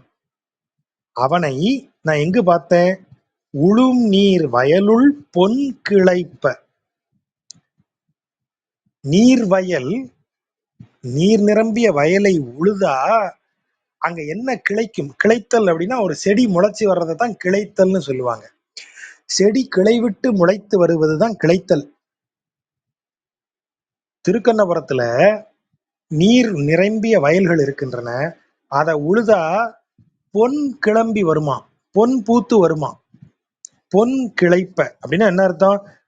அப்படியே உழுதா தங்கமா விளைஞ்சி வருமா? இல்ல, தங்கம் வாங்கும் அளவிற்கு அங்க வயல் விளைச்சல் இருக்கும். நீங்க அந்த வயல்ல உழுதீங்கன்னா நெல் வந்து குவியும். அந்த நெல்லை விற்று நீங்க தங்கமா வாங்கிக்கலாம். ஆகவேதான் தங்கம் விளையும் பூமின்னு சொல்ற வார்த்தை. பொன் விளையும் பூமின்னா பொன்னா விளையும். அங்க விளையறத வச்சு நீங்க தங்கம் வாங்கிக்கலாம். அந்த பொருள்ல சொல்லப்படுவது. உளும் நீர் வயலுள் பொன் கிளைப்ப ஒருபால் முல்லை முகையோடும் கழுநீர் மலரும் கண்ணபுரத்து அடியேன். ஒரு பால், ஒரு பக்கம் முல்லை, முல்லை கொடி அப்படியே படர்ந்து இருக்கு. இன்னொரு பக்கம் முகை, முகைனா கருமுகை, கருமுகை பூ. அது நம்ம சங்கு புஷ்பம்னு சொல்றோம் இல்லையா, நீல சங்கு புஷ்பம் தான் கருமுகைன்னு சொல்ற மலர் என்று சொல்லப்படுகிறது. அது கழுநீர் மலர், செங்கழு நீர் மலர். இது ஆம்பல் பூ மாதிரி, அல்லிப்பூ மாதிரியே தெரியும். அது அது வந்து செங்கழு நீர் பூ. நீர் நிரம்பிய இடங்கள்ல தான் இந்த பூக்கள் எல்லாம் அப்படி நிறைய பூத்து குலுங்கும். இந்த கருமுகை, முல்லை, செங்கழு நீர், இதெல்லாம் மலருது சோலையில. அப்போ ஒரு பக்கம் வயல் விளைந்து தள்ளுகிறது, தங்கம் விளையும் வயல் இருக்கிறது. இன்னொரு புறம் பூக்கள் எல்லாம் பூத்து குலுங்கக்கூடிய சோலைகள் நிரம்பி இருக்கின்றன. இந்த சோலைகள்ங்கிறது எப்போதுமே அந்த இடத்தினுடைய செழிப்பை குறிக்கக்கூடிய சொல். செழிப்புங்கிறது என்ன? வாழ்க்கையை அனுபவிக்கிறாங்க. அங்க சோலைகள் இருந்தா மலர்கள் எல்லாம் பூத்து குலுங்கி வாசனை மிக்க இடங்கள்ல மக்கள் அப்படி அனுபவிச்சு பார்க் இருக்கலாம் வச்சு அப்படி இருக்காங்கன்னு அர்த்தம். அப்படி இருக்கிறாங்கன்னு சொல்றது. அப்படிப்பட்ட கண்ணபுரத்துலதான் நான் வந்து தொழுநீர் வடிவின் குரல் உருவாய் வந்து தோன்றி மாவலிவால் முழுநீர் வையம் முன் கொண்ட மூவா உருவின் அம்மானை செங்கழு நீர் மலரும் கண்ணபுரத்து அடியேன் கண்டுகொண்டேனே. வடிவாய் மழுவே படையாக. வடினா கூர்மைன்னு ஒரு அர்த்தம் உண்டு. கூர்மை மிக்க வாய் கொண்ட, அதாவது கூர்மையான நுனி கொண்ட மழு, மழுனா கோடாரி. கூர்வாய் மழுவே அப்படிங்கிறது தான் வடிவாய் மழுவேன்னு வருது. கூர்மை மிக்க விளிம்பை கொண்ட கோடாரியையே படைக்கலனாக கொண்டு வந்து தோன்றி, இந்த பூமியில அவதாரமாக தோன்றி, மூவெழுகால், 3 7 கால். கால்னா நிற்கிறது, நிக்கிற பகுதி தானே கால். என்னுடைய தலைமுறை எனக்கு அடுத்து நிக்கணும்னா யார் மேல நிக்கணும்? என் பையன் மேல நிக்கணும். அவனுக்கு அடுத்து அவன் அவன் பையன் பேரன் மேல நிக்கணும். அவனுக்கு அடுத்து பேரனுடைய பையன் கொள்ளு பேரன் மேல நிக்கணும். அப்போ தலைமுறைகள் நிற்பதற்கு யார் இருக்காங்களோ அவங்க தான் கால். இப்ப எனக்கு கால் என் பையன். நான் யாருக்கு கால்? எங்க அப்பாவுக்கு நான் கால். எங்க அப்பா எங்க தாத்தாவுக்கு கால். ஆகவேதான் அந்த தலைமுறைன்னு சொல்லும்போது இந்த கால்ங்கிற வார்த்தை வருது. மூவெழு கால், 3 × 7, 3 7 21 கால், 21 தலைமுறைன்னு அர்த்தம். படியார் அரசு, படி பூமி, படி ஆர் அரசு, பூமியில் நிறைந்திருக்கக்கூடிய அரச குடும்பத்தை சேர்ந்த 21 தலைமுறையை களைகட்ட பாழியானை. களைகட்டனா நிலத்துல எப்படி களைய பிடுங்கி போடுறோமோ அத மாதிரி அவர்களை பாழ் செய்தவன் பாழியான், அவர்களை இல்லாமலாக்கியவன். எதை படையாக கொண்டு அதை செய்தான்? வடிவாய் மழுவே படையாக கொண்டு மூவெழுகால் படியார் அரசு களைகட்டிய பாழியான். அதான் களைகட்டன்னு வருது. களைகட்டிய, அவர்களை களையை போல இல்லாமலாக்கிய ஒரு பாழியான், அனைத்தையும் அழிப்பவனாக வந்த என் அன்புக்குரிய தலைவனை குடியா வண்டு கொண்டு உண்ண கோல நீளம் மட்டு உகுக்கும். கோல நீளம் மட்டு உகுக்கும், அதாவது குடியா வண்டு. இந்த இடத்துல குடியானா குடிக்கிறேன்னு அர்த்தம். வண்டு கொண்டு உண்ண, அது வண்டு அப்படியே குடியா வண்டுன்னா பல மலர்களிலும் தேனை குடித்து வரும் வண்டு வந்து உண்ணும்படி கோல நீலம், அழகிய, கோலன அழகிய, நீலம் என்பது நீலோத்பல மலர். அந்த நீல மலர், அதை நம்ம கருமுகைன்னு சொன்னாலே அதுக்கு வடமொழியில நீலோத்பலம்னு பேரு, தமிழ்ல அதை கருமுகைன்னு சொல்றது. ஆஹ் அந்த நீலம், இல்ல கருமுகை இல்ல, அதுக்கு பேர் என்ன, தமிழ்ல அதுக்கு ஒரு பேர் உண்டு. சரி, நான் திடீர்னு ஞாபகம் சொல்றேன். கோல நீலம், மட்டு மட்டுனா தேன். அது நமக்கு தேனுக்கும் மட்டுக்கும் ஒரு டிஃபரன்ஸ் இருக்கு. தேன்னு சொல்லும்போது நம்ம இங்கிலீஷ்ல ஹனின்னு சொல்றது. ஆனா தேன் கூட்டிலிருந்து எடுக்கப்படுவதுதான் தேன். மலர்களிலிருந்து எடுக்கப்படுவது மட்டு, அதாவது நெக்டார் அப்படின்னு சொல்றது இங்கிலீஷ்ல. இப்ப தேனி மலர்ல இருக்கிற தேன் வெள்ளை கலர்ல தான் இருக்கும். இப்போ தும்பைப்பூல இருக்கிற தேனை உறிஞ்சிறது ஒரு விளையாட்டு எங்களுக்கு சின்ன வயசுல. நீங்க இப்பவும் தும்பைப்பூல ஏர்லி மார்னிங் போயிடணும், லேட்டா போனீங்கன்னா வண்டுகள் எல்லாம் முந்திக்கும். ஏர்லி மார்னிங் போய் தும்பை செடியில இருக்கிற ஒரு பூ, அப்படி வெள்ளை பூவை ரொம்ப அழுத்தாம லைட்டா பறிக்கணும். அது ஒரு கொண்டை மாதிரி வச்சு அந்த கொண்டையில பின் பண்ணி குத்தி வச்ச மாதிரி அந்த பூக்கள் பூத்திருக்கும். லேசா பிடிச்சு அப்படி எடுக்கணும், டக்குன்னு எடுத்துடணும். எடுத்த பிறகு அந்த ஒரு நீள ஒயிட்டா காம்பு மாதிரி இருக்கும். லேசா அழுத்துனீங்கன்னா அந்த காம்புக்குள்ள இருந்து இந்த பனித்துளி மாதிரி வெள்ளை வெளியேர்னு மினு மினு மினுன்னு ஒரு ஒரு சொட்டு வெளியில வரும். அதை வாயில வச்சு பார்த்தீங்கன்னா அவ்வளவு இனிப்பா இருக்கும். அதுதான் நெக்டர். இப்படி இருக்கக்கூடிய இந்த நெக்டரை தான், இந்த வெள்ளை நிறத்துல இருக்கிற நெக்டரை தேனீக்கள் உறிஞ்சி அதோடைய வயிற்றுல சேர்த்து வச்சுக்குது. அப்புறம் கொண்டு போய் தன்னுடைய தேன் கூட்டுல அதை வெளியில பீச்சிரும். அப்படி அது பீச்சும் போது இந்த நெக்டர் கெட்டு போகாம இருக்கிறதுக்காக அதோட வயிற்றுலயே சில கெமிக்கல்கள் அதோட கலந்துருது. அப்படி கெமிக்கல் கலந்த பிறகுதான் அதற்கு அந்த கோல்டன் எல்லோ, அந்த கலர், அந்த தங்க நிறம் இருக்கு இல்லையா, அந்த மின்னும் பொன் நிறம் அதுக்கு சேருது. அதற்கு முன்பு பூக்களில் இருக்கும் தேனின் நிறம் டிரான்ஸ்பரண்ட் ஒயிட், வெள்ளையாத்தான் இருக்கும்.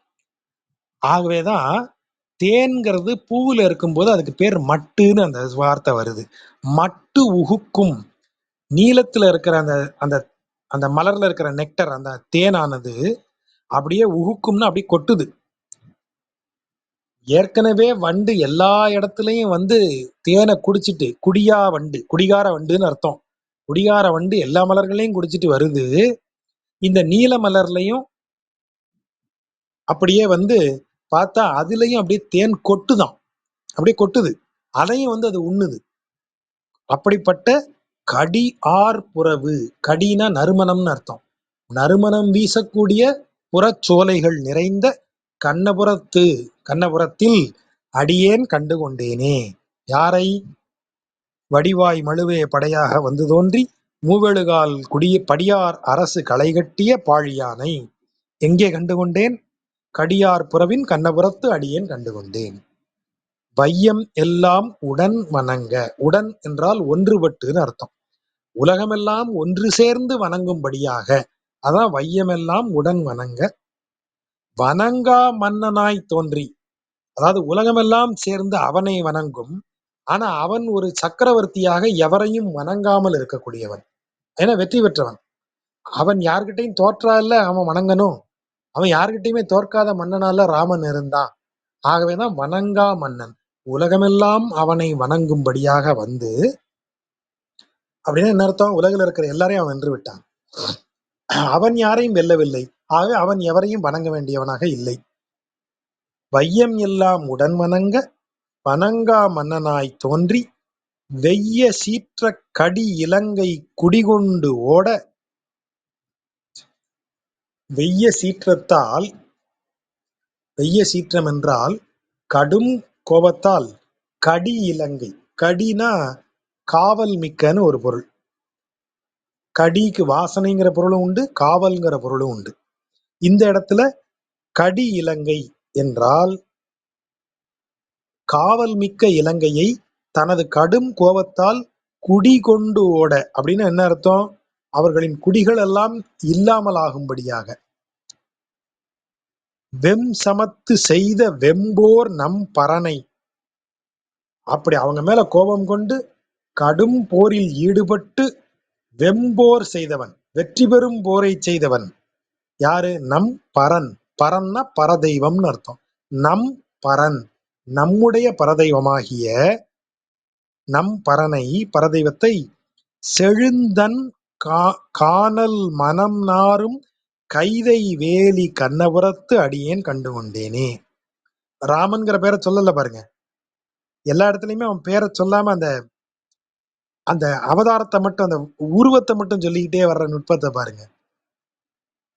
இங்க பேர் கிடையாது, அதனால மீன் ஆமைன்னு டைரக்டா சொல்லிட்டான். மத்ஸ்ய அவதாரம்னு தான் சொல்றமே தவிர பேர் கிடையாது. இங்கேயும் பாருங்க, நரசிம்மம்ங்கிற வார்த்தையை சொல்லல, அரியும் மானிடமும் ஒன்று வித்துன்னு முடிச்சிட்டான். அங்கேயும் குரல் வடிவாயின்னு சொல்லிட்டான். இங்கேயும் வந்து மழுவே படையாக வந்து தோன்றியவனைன்னு சொல்லிட்டான். பரசுராமன்னு பேரை சொல்லல. இங்கேயும் அதே மாதிரிதான் பாருங்க. வையமெல்லாம் உடன் வணங்க வணங்காமனாய் இலங்கையை வென்றன்னு சொல்லி ராமன் பேரை சொல்லாமலே சொல்லிட்டான். செழுந்தன் கானல். கானல் என்றால், தன் என்றால் குளிர்ந்த, கானல் அப்படின்னு சொல்றது வந்து நம்முடைய நெய்தல் பகுதி. வணக்கமா கானல்னா எதை சொல்லுவோம்? பாலைவனத்துக்கு தான் கானல்னு பேரு. கானல் நீர் என்றால் பாலைவனத்துல தோன்றக்கூடிய நீர் போன்ற காட்சி, நீர் இருப்பதை போன்ற காட்சி, ஒரு போலி காட்சியைத்தான் நம்ம கானல் நீர்னு சொல்றோம். ஆனா நீங்க ஒரு கடற்கரையை பாருங்க, கடற்கரையும் எப்படிதான் இருக்கும்? கடல்ல மறந்துட்டு கரையை மட்டும் பாருங்க, பாலைவனத்துல இருக்கிற மாதிரி மணல் இருக்கும். ஆகவேதான் தன் கானல் அப்படின்னு ஒரு வார்த்தையை போடுறாரு. தன் என்றால் குளிர்ந்த, குளிர்ந்த கானல்னு சொன்னா அது நெய்தல் நிலத்தை குறிக்கக்கூடிய சொல். செழுந்தன், செழுமை மிக்க குளிர்ந்த கானல் பகுதி. அந்த பகுதியில தான் மனம் நாரும், மனம் வீசும். எந்த மனம் வீசும்? கைதை. கைதைனா இதுக்கு கேதகி அப்படின்னா வடமொழியில தாழம்பூன்னு அர்த்தம். தாழம்பூவிற்கு வடமொழியில கேதகின்னு பேரு. அந்த கேதகிங்கிறது தான் கைதை அப்படின்னு மாறுது. மலையாளத்துல கைதப்புறம்னு ஒரு ஊரே உண்டு. தமிழ்நாட்டுல அதற்கு இணையான ஒரு ஊர் இருக்கு, திருநெல்வேலி பக்கத்துல. தாழையூத்து, தாழை நிரம்பிய இடம் என்பதால் தாழையூத்துன்னு பேரு. தாழை மடல்கள், தாழை மரங்கள் நிறைய, தாழை செடிகள் நிறைய முளைத்திருக்கிற ஊற்றுகள் நிறைந்த இடம் என்பதால் தாழையூற்று என்று சொல்லப்பட்டது. அதேதான் கைதப்புறம்ங்கிறதும். இதுல கைதப்புறம் தாமோதரன் நம்பூதிரின்னு ஒருத்தர் இருந்தார், இப்ப சமீபமா தான் காலமானார். அவர் தான் வந்து ரொம்ப நல்ல திரை இசை பாடல்கள் வந்து நிறைய எழுதியிருக்கார் மலையாளத்துல. சில படங்கள்லயும் நடிச்சிருக்கார். இந்த பரதம் படத்துல, ஹிஸ்னைனஸ் அப்துல்லா படத்துல வந்து இவரோட மோகன்லாலோட போட்டி போட்டு பாடுவதற்கு ஒரு பாடகர் வருவார். நான் என் பாட்டை பத்தி தப்பா சொன்னியாமே, இங்க உட்காந்து பாடி காட்டு பார்ப்போம் அப்படின்னு சவால் விட்டுட்டு பாடுவார், அந்த தாடி வச்சுட்டு. அந்த பாடகராக நடிச்சவர் கைதப்புறம் தாமோதரன் நம்பூதிரி. அவர் வந்து பாடலாசிரியர். மலையாள திரையுலகில் ரொம்ப நல்ல பாடல்கள் எல்லாம் நிறைய எழுதியிருக்கிறார். அவருடைய ஊர் பேர் கைதப்புறம், அதுக்காக சொல்றேன். அங்கேயும் இந்த கைதைங்கிறது தமிழ் சொல். மலையாளத்துல அப்படியே கைதைனே இருக்கு. தாழம்பூக்கு கைதைன்னு தான் அங்கேயும் பேர். கடற்கரை பகுதிகளில் தாழம்பூ நிறைய இருக்கும். நீங்க இப்ப இந்த சங்க பாடல்கள்ல பாத்தீங்கன்னா, நெய்தல் நிலத்திற்குரிய செடிகள் லிஸ்ட் பாத்தீங்கன்னா முதல்ல இருக்கிறது தாழம்பூ தான். தாழையோடு ஞாழல் கெழியி அப்படின்னு தான் சங்க இலக்கிய பாட்டு சொல்லுது. கடற்கரையில என்ன இருக்குமா நெய்தல்ல? தாழையும் ஞாழல் எனப்படும் கொடியும் இந்த தாழம்பூவும். புன்னையோடு தாழை மருவி அப்படின்னு அடுத்து இன்னொரு பாட்டுல புன்னை மரம் இருக்கும், அதுக்கு கீழே தாழம்பூக்கள் புதர்களாக இருக்கும் அப்படின்னு அவர் சொல்றாரு. எவ்வளவு மாச்சினை மருவி அப்படின்னு அதை எல்லாமே சேர்ந்து ஒன்னா கூட்டம் அப்படி இருக்கும் அப்படின்னு சொல்றாரு. இன்றைக்கும் ஈசிஆர்ல நீங்க போனீங்கன்னா மரக்காணம் வரைக்கும் இருக்கிற இடத்துல சில இடங்கள்ல இன்னும் இந்த காட்சி இருக்கிறத நீங்க பார்க்கலாம். புன்னை மரம் வளர்ந்து வளைஞ்சு நிற்கும். அதுக்கு இந்த ரிசார்ட் இல்லாத இடங்களா இருக்கணும். அங்க பாத்தீங்கன்னா இந்த மாதிரி தாழம்பூ செடிகள் ஒன்று ரெண்டு வளர்ந்து இன்னும் அதே ஸ்ட்ரக்சர்ல இருக்கிறத பார்க்க முடியும். அது இவர் எவ்வளவு அழகா சொல்லியிருக்காரு. அந்த இடம் கடற்கரையை ஒட்டின இடம்ங்கிறதுனால கண்ணபுரத்துல நெய்தலுக்குரிய எல்லா குவாலிட்டியும் போடுறாரு. நெய்தல் நிலத்துல நெல் விளையுமான்னு கேட்டீங்கன்னா உடனடியா எல்லாரையும் மரக்காணத்துக்கு போய் பார்க்க சொல்லுவேன். மரக்காணம் நெய்தல் நிலம் ஆனா அங்க நெல் பயிரிட்டு இருக்கிறாங்க இப்போ வரைக்கும். அங்க நீங்க பார்க்கலாம். இதுக்கு திருப்போரூர்ல இருந்து ஈசிஆர் வழியே போற வழி இருக்கு. ஈசிஆருங்கிறது கடல் தான். திருப்போரூருக்கும் கடலுக்கும் நடுவுல இருக்கிற இடம் ஈசிஆர் தான். அந்த திருப்போரூர்ல பாத்தீங்கன்னா ஒரு 1 கிலோமீட்டர் கூட கிடையாது கடலுக்கு. ஆனா அங்க போற நெல் வயல் இன்றைக்கும் நீங்க பார்க்கலாம். ஆகவே நெல் செழிப்பா இருக்கிற இடம் நெய்தல் நிலத்திலையும் சில இடங்கள்ல நெல் செழிப்பா தான் இருக்கும். ஸோ இங்க இந்த ஐடியா கைதை வேலி, தாழம்பூ புதர்கள் வேலி போல் வளர்ந்திருக்கக்கூடிய அந்த இடத்துல அந்த தாழம்பூவின் வாசனை அப்படியே வீசும். அப்படிப்பட்ட கண்ணபுரத்துல அடியேன் கண்டு கொண்டேன். ஒற்றை குழையும் நாஞ்சிலும் ஒருபால் தோன்ற. நாஞ்சில் என்றால் கலப்பைன்னு அர்த்தம். நாஞ்சில் நாடுனாலே கலப்பை நாடு தான். நாஞ்சில் நாடன் அதை பலமுறை எழுதியிருக்கிறார். நாஞ்சில் பலராமருடைய ஆயுதம் கலப்பை. பலராம அவதாரத்தை சொல்லுது. பலராமர் கலப்பையை எப்படி தூக்கிட்டு வருவார்னா, தூக்கி ஒரு தோல்ல இப்படி வச்சிருப்பார். நீங்க பலராமருடைய பிக்சரை பார்த்தீங்கன்னா இப்படி தோல்ல தூக்கி வச்சிருக்கிறதுனால ஒரு பக்கம் முகத்தை ஒட்டி அந்த கலப்பை தான் தெரியும். இன்னொரு பக்கம் முகத்தை பார்த்தீங்கன்னா தான் காதுல தோடு தெரியும். அப்படி சைடு வியூ. ஒரு பக்கம் வியூல இப்படி அவர் நிக்கிறது அப்படி நேருக்கு நேர் பார்த்தீங்கன்னு வைங்க, ஒரு பக்கம் காதுல தான் அப்படி குலை, அதாவது அந்த குண்டலம் ஆடுறது தெரியும். இன்னொரு பக்கம் காதுல குண்டலம் இருக்கிறது தெரியாது. ஏன் சார் தெரியாது? சார் பெரிய கலப்பையை தூக்கி இப்படி தோல்ல வச்சிருப்பாரு. அது அவர் அந்த காதோட மறைச்சிட்டு அது பெரிய கலப்பை தான் தெரியும். ஆகவேதான் இந்த வார்த்தை ஒற்றை குழையும் நாஞ்சிலும் ஒரு பால் தோன்ற. ரெண்டும் ஒவ்வொரு பக்கத்துல தோணும். இந்த பக்கத்துல குலை மட்டும்தான் தெரியுது, நாஞ்சில் தெரியல, கலப்பை இல்லை. இந்த பக்கம் கலப்பை தெரியுது, எது தெரியல? காதுல இருக்கிற குழை தெரியல. ஆகவேதான் ஒரு பால் தோன்ற. ரெண்டும் ஒவ்வொரு பக்கத்துல இருக்கு. இந்த பக்கம் கலப்பையும் இந்த பக்கம் ஒரு வகையில குழை, அதனுடைய குழைங்கிறது அந்த தொங்கக்கூடிய தொங்கட்டான், அதுவும் தோன்ற. தான் தோன்றி தானே அதுவா தோன்றுகிறான். தானே பலராமனாக தோன்றுகிறான். வெற்றி தொழிலார் வேல்வேந்தர் விண்பால் செல்ல. வெற்றி தொழிலார் வேல்வேந்தர், அதாவது வெற்றி பெற்றும் வெற்றி மட்டுமே பெற்று கொண்டிருக்கக்கூடிய வேந்தர்கள் எல்லோரும் விண்பால் செல்ல. அதாவது என்ன அர்த்தம்? இதுவரைக்கும் எவங்கிட்டையும் தோக்காத ராஜாக்கள் எல்லாம் இவங்கிட்ட தோத்து செத்து போனாங்க.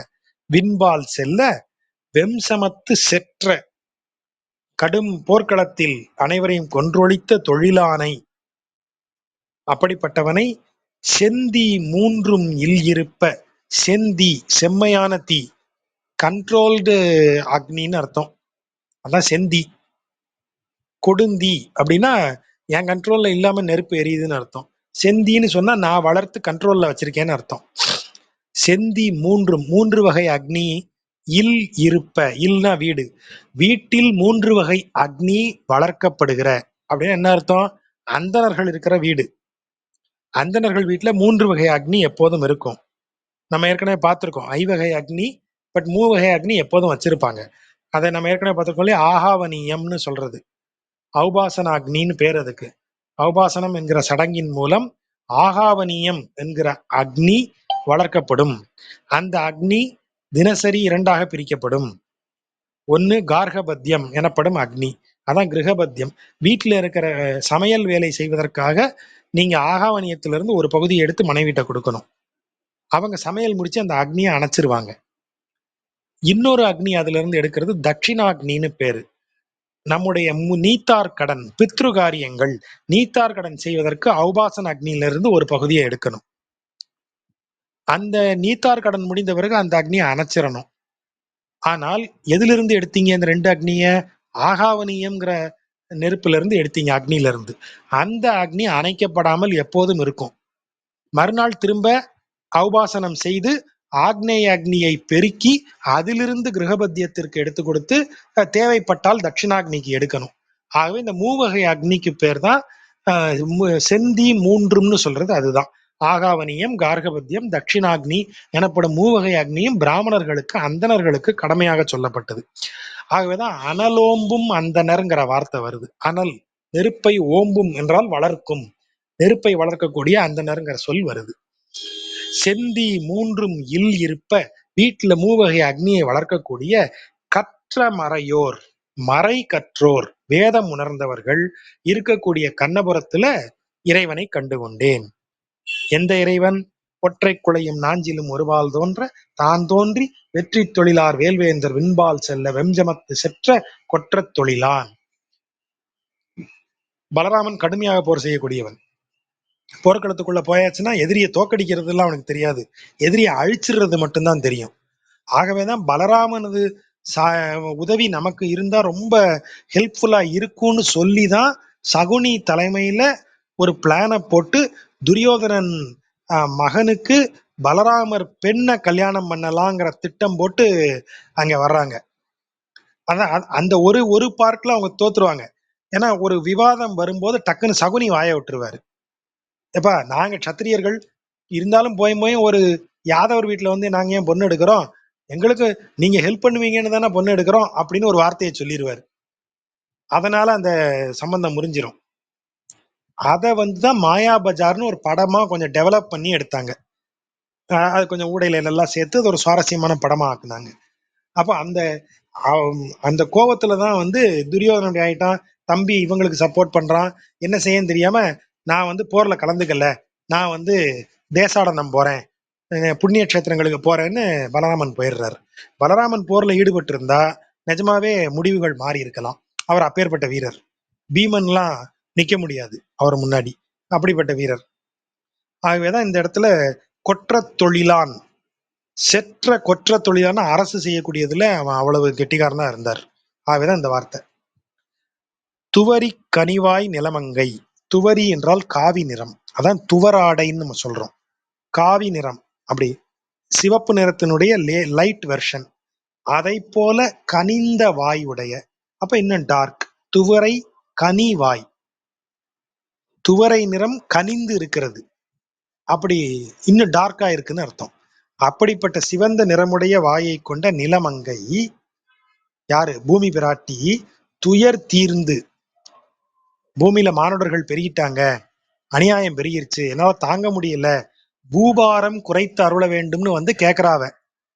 அப்படித்தான் மகாபாரத போற இறைவன் நடத்துறாரு. எதுக்காக நடத்துறாரு? பூமிக்கு பாரத்தை குறைப்பதற்கு நடத்துகிறார். ஆகவேதான் இந்த வார்த்தை வருது. துவரி கனிவாய் நிலமங்கை துயர் தீர்ந்து உய்ய, அவள் நற்கதி பெற பாரதத்துள் இவரித்து.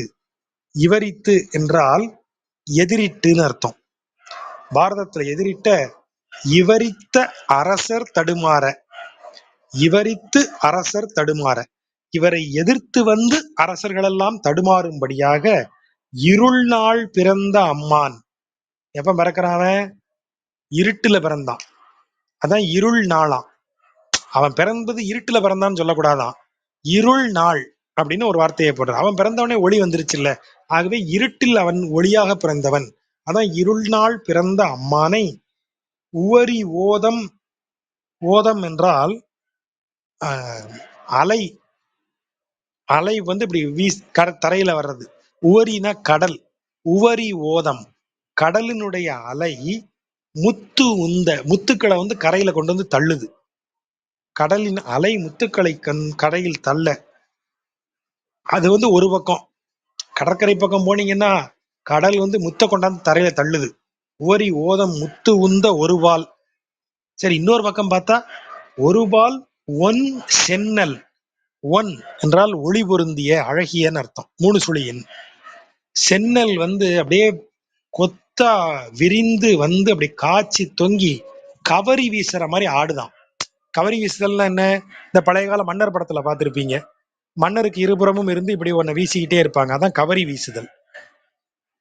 அப்படி கவரி வீசுற மாதிரி எது இருக்கு? அந்த சென்னல் விளைஞ்சு தள்ளுது. ஒரு பக்கம் முத்து கடற்கரையில இருந்து வந்து கொட்டுது, இந்த பக்கம் பார்த்தா நிலத்திலிருந்து சென்னல் கவரி வீசும்படி அப்படியே செழித்து வளர்ந்து இருக்கிறது. அவ்வளவு செழிப்பு மிக்க கண்ணபுரத்துல இந்த இறைவனை பார்த்தேன். ஆக கடைசியா எல்லாத்தையும் சம்ம பண்றார். மீனோடு ஆமை கேழல். கேழல்னா பன்றின்னு பார்த்தோம். மீனோடு ஆமை கேழல் அரி. அரினா சிங்கம், நரசிம்ம அவதாரம். குரலாய், குரல்னா வாமன அவதாரம். முன்னும் ராமனாய். முன்னும் ராமன்னா யாரு? முதல்ல வந்த ராமன் யாரு? பரசுராமன். பரசுராமனுக்கு அப்புறம்தான் ராமன் இந்த ராமனா வரான். பேர் என்ன, பலராமன். பலராமனுக்கு அடுத்துதான் இந்த அவதாரம் வருது. சாரி, மாத்தி சொல்லிட்டேன். ஆமா. ஆம், முதல்ல வர இது வந்து பரசுராமன், அப்புறம் ராகவராமன், அதற்கு பிறகுதான் இவன் பரசுராமன். அதுதான் இங்க வருது, பலராமன். இப்படி எல்லாமே அவனா வந்திருக்கான். ஆகவே அந்த வார்த்தையை சொல்றாரு. மீனொடு ஆமை கேளல் அரி குரலாய் முன்னும் ராமனாய் பரசுராமனாய் தான் ஆய் ராமன் தானே ராமனாக பிறந்தவன். ஆகவே தானாய்ன்னு சொல்றது தசரத ராமன், ராகவராமனை சொல்ற சொல். பின்னும் ராமனாய் பலராமனாய், தாமோதரன் ஆய், தாமோதரன்னா கிருஷ்ணன் ஆய், கற்கியும் ஆனான், கல்கி தான் கற்கி, கல்கியும் ஆனான்.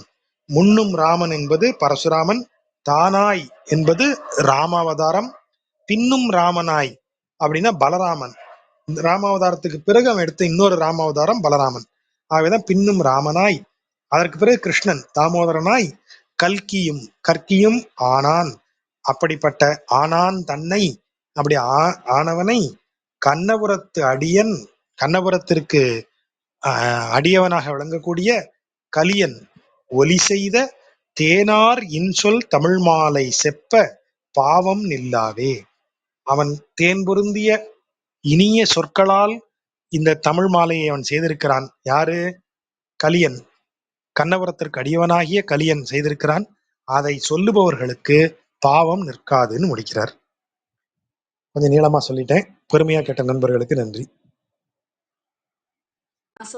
நான் பேசுறது கேக்குதா சார்? எஸ். ஓகே. இல்ல, இப்போ இந்த கடைசி பாடல்ல ஒரு சின்ன சந்தேகம். இதுல இந்த 3 ராமன் சொன்னீங்க. இது ஆக்சுவலா முன்னாடியே இந்த மூவுருவில் ராமனாய் அப்படின்ற மாதிரி இவர் பெரியாழ்வார் சொல்லியிருக்காருன்னு நினைக்கிறேன். அது ஓகே. பட் ஆனா கல்கியும் முடிஞ்ச மாதிரி சொல்லியிருக்காருல்ல. அது அது எதனால அவர் கல்கி முடிஞ்ச மாதிரி சொல்லியிருக்காரு அந்த அவதாரம்?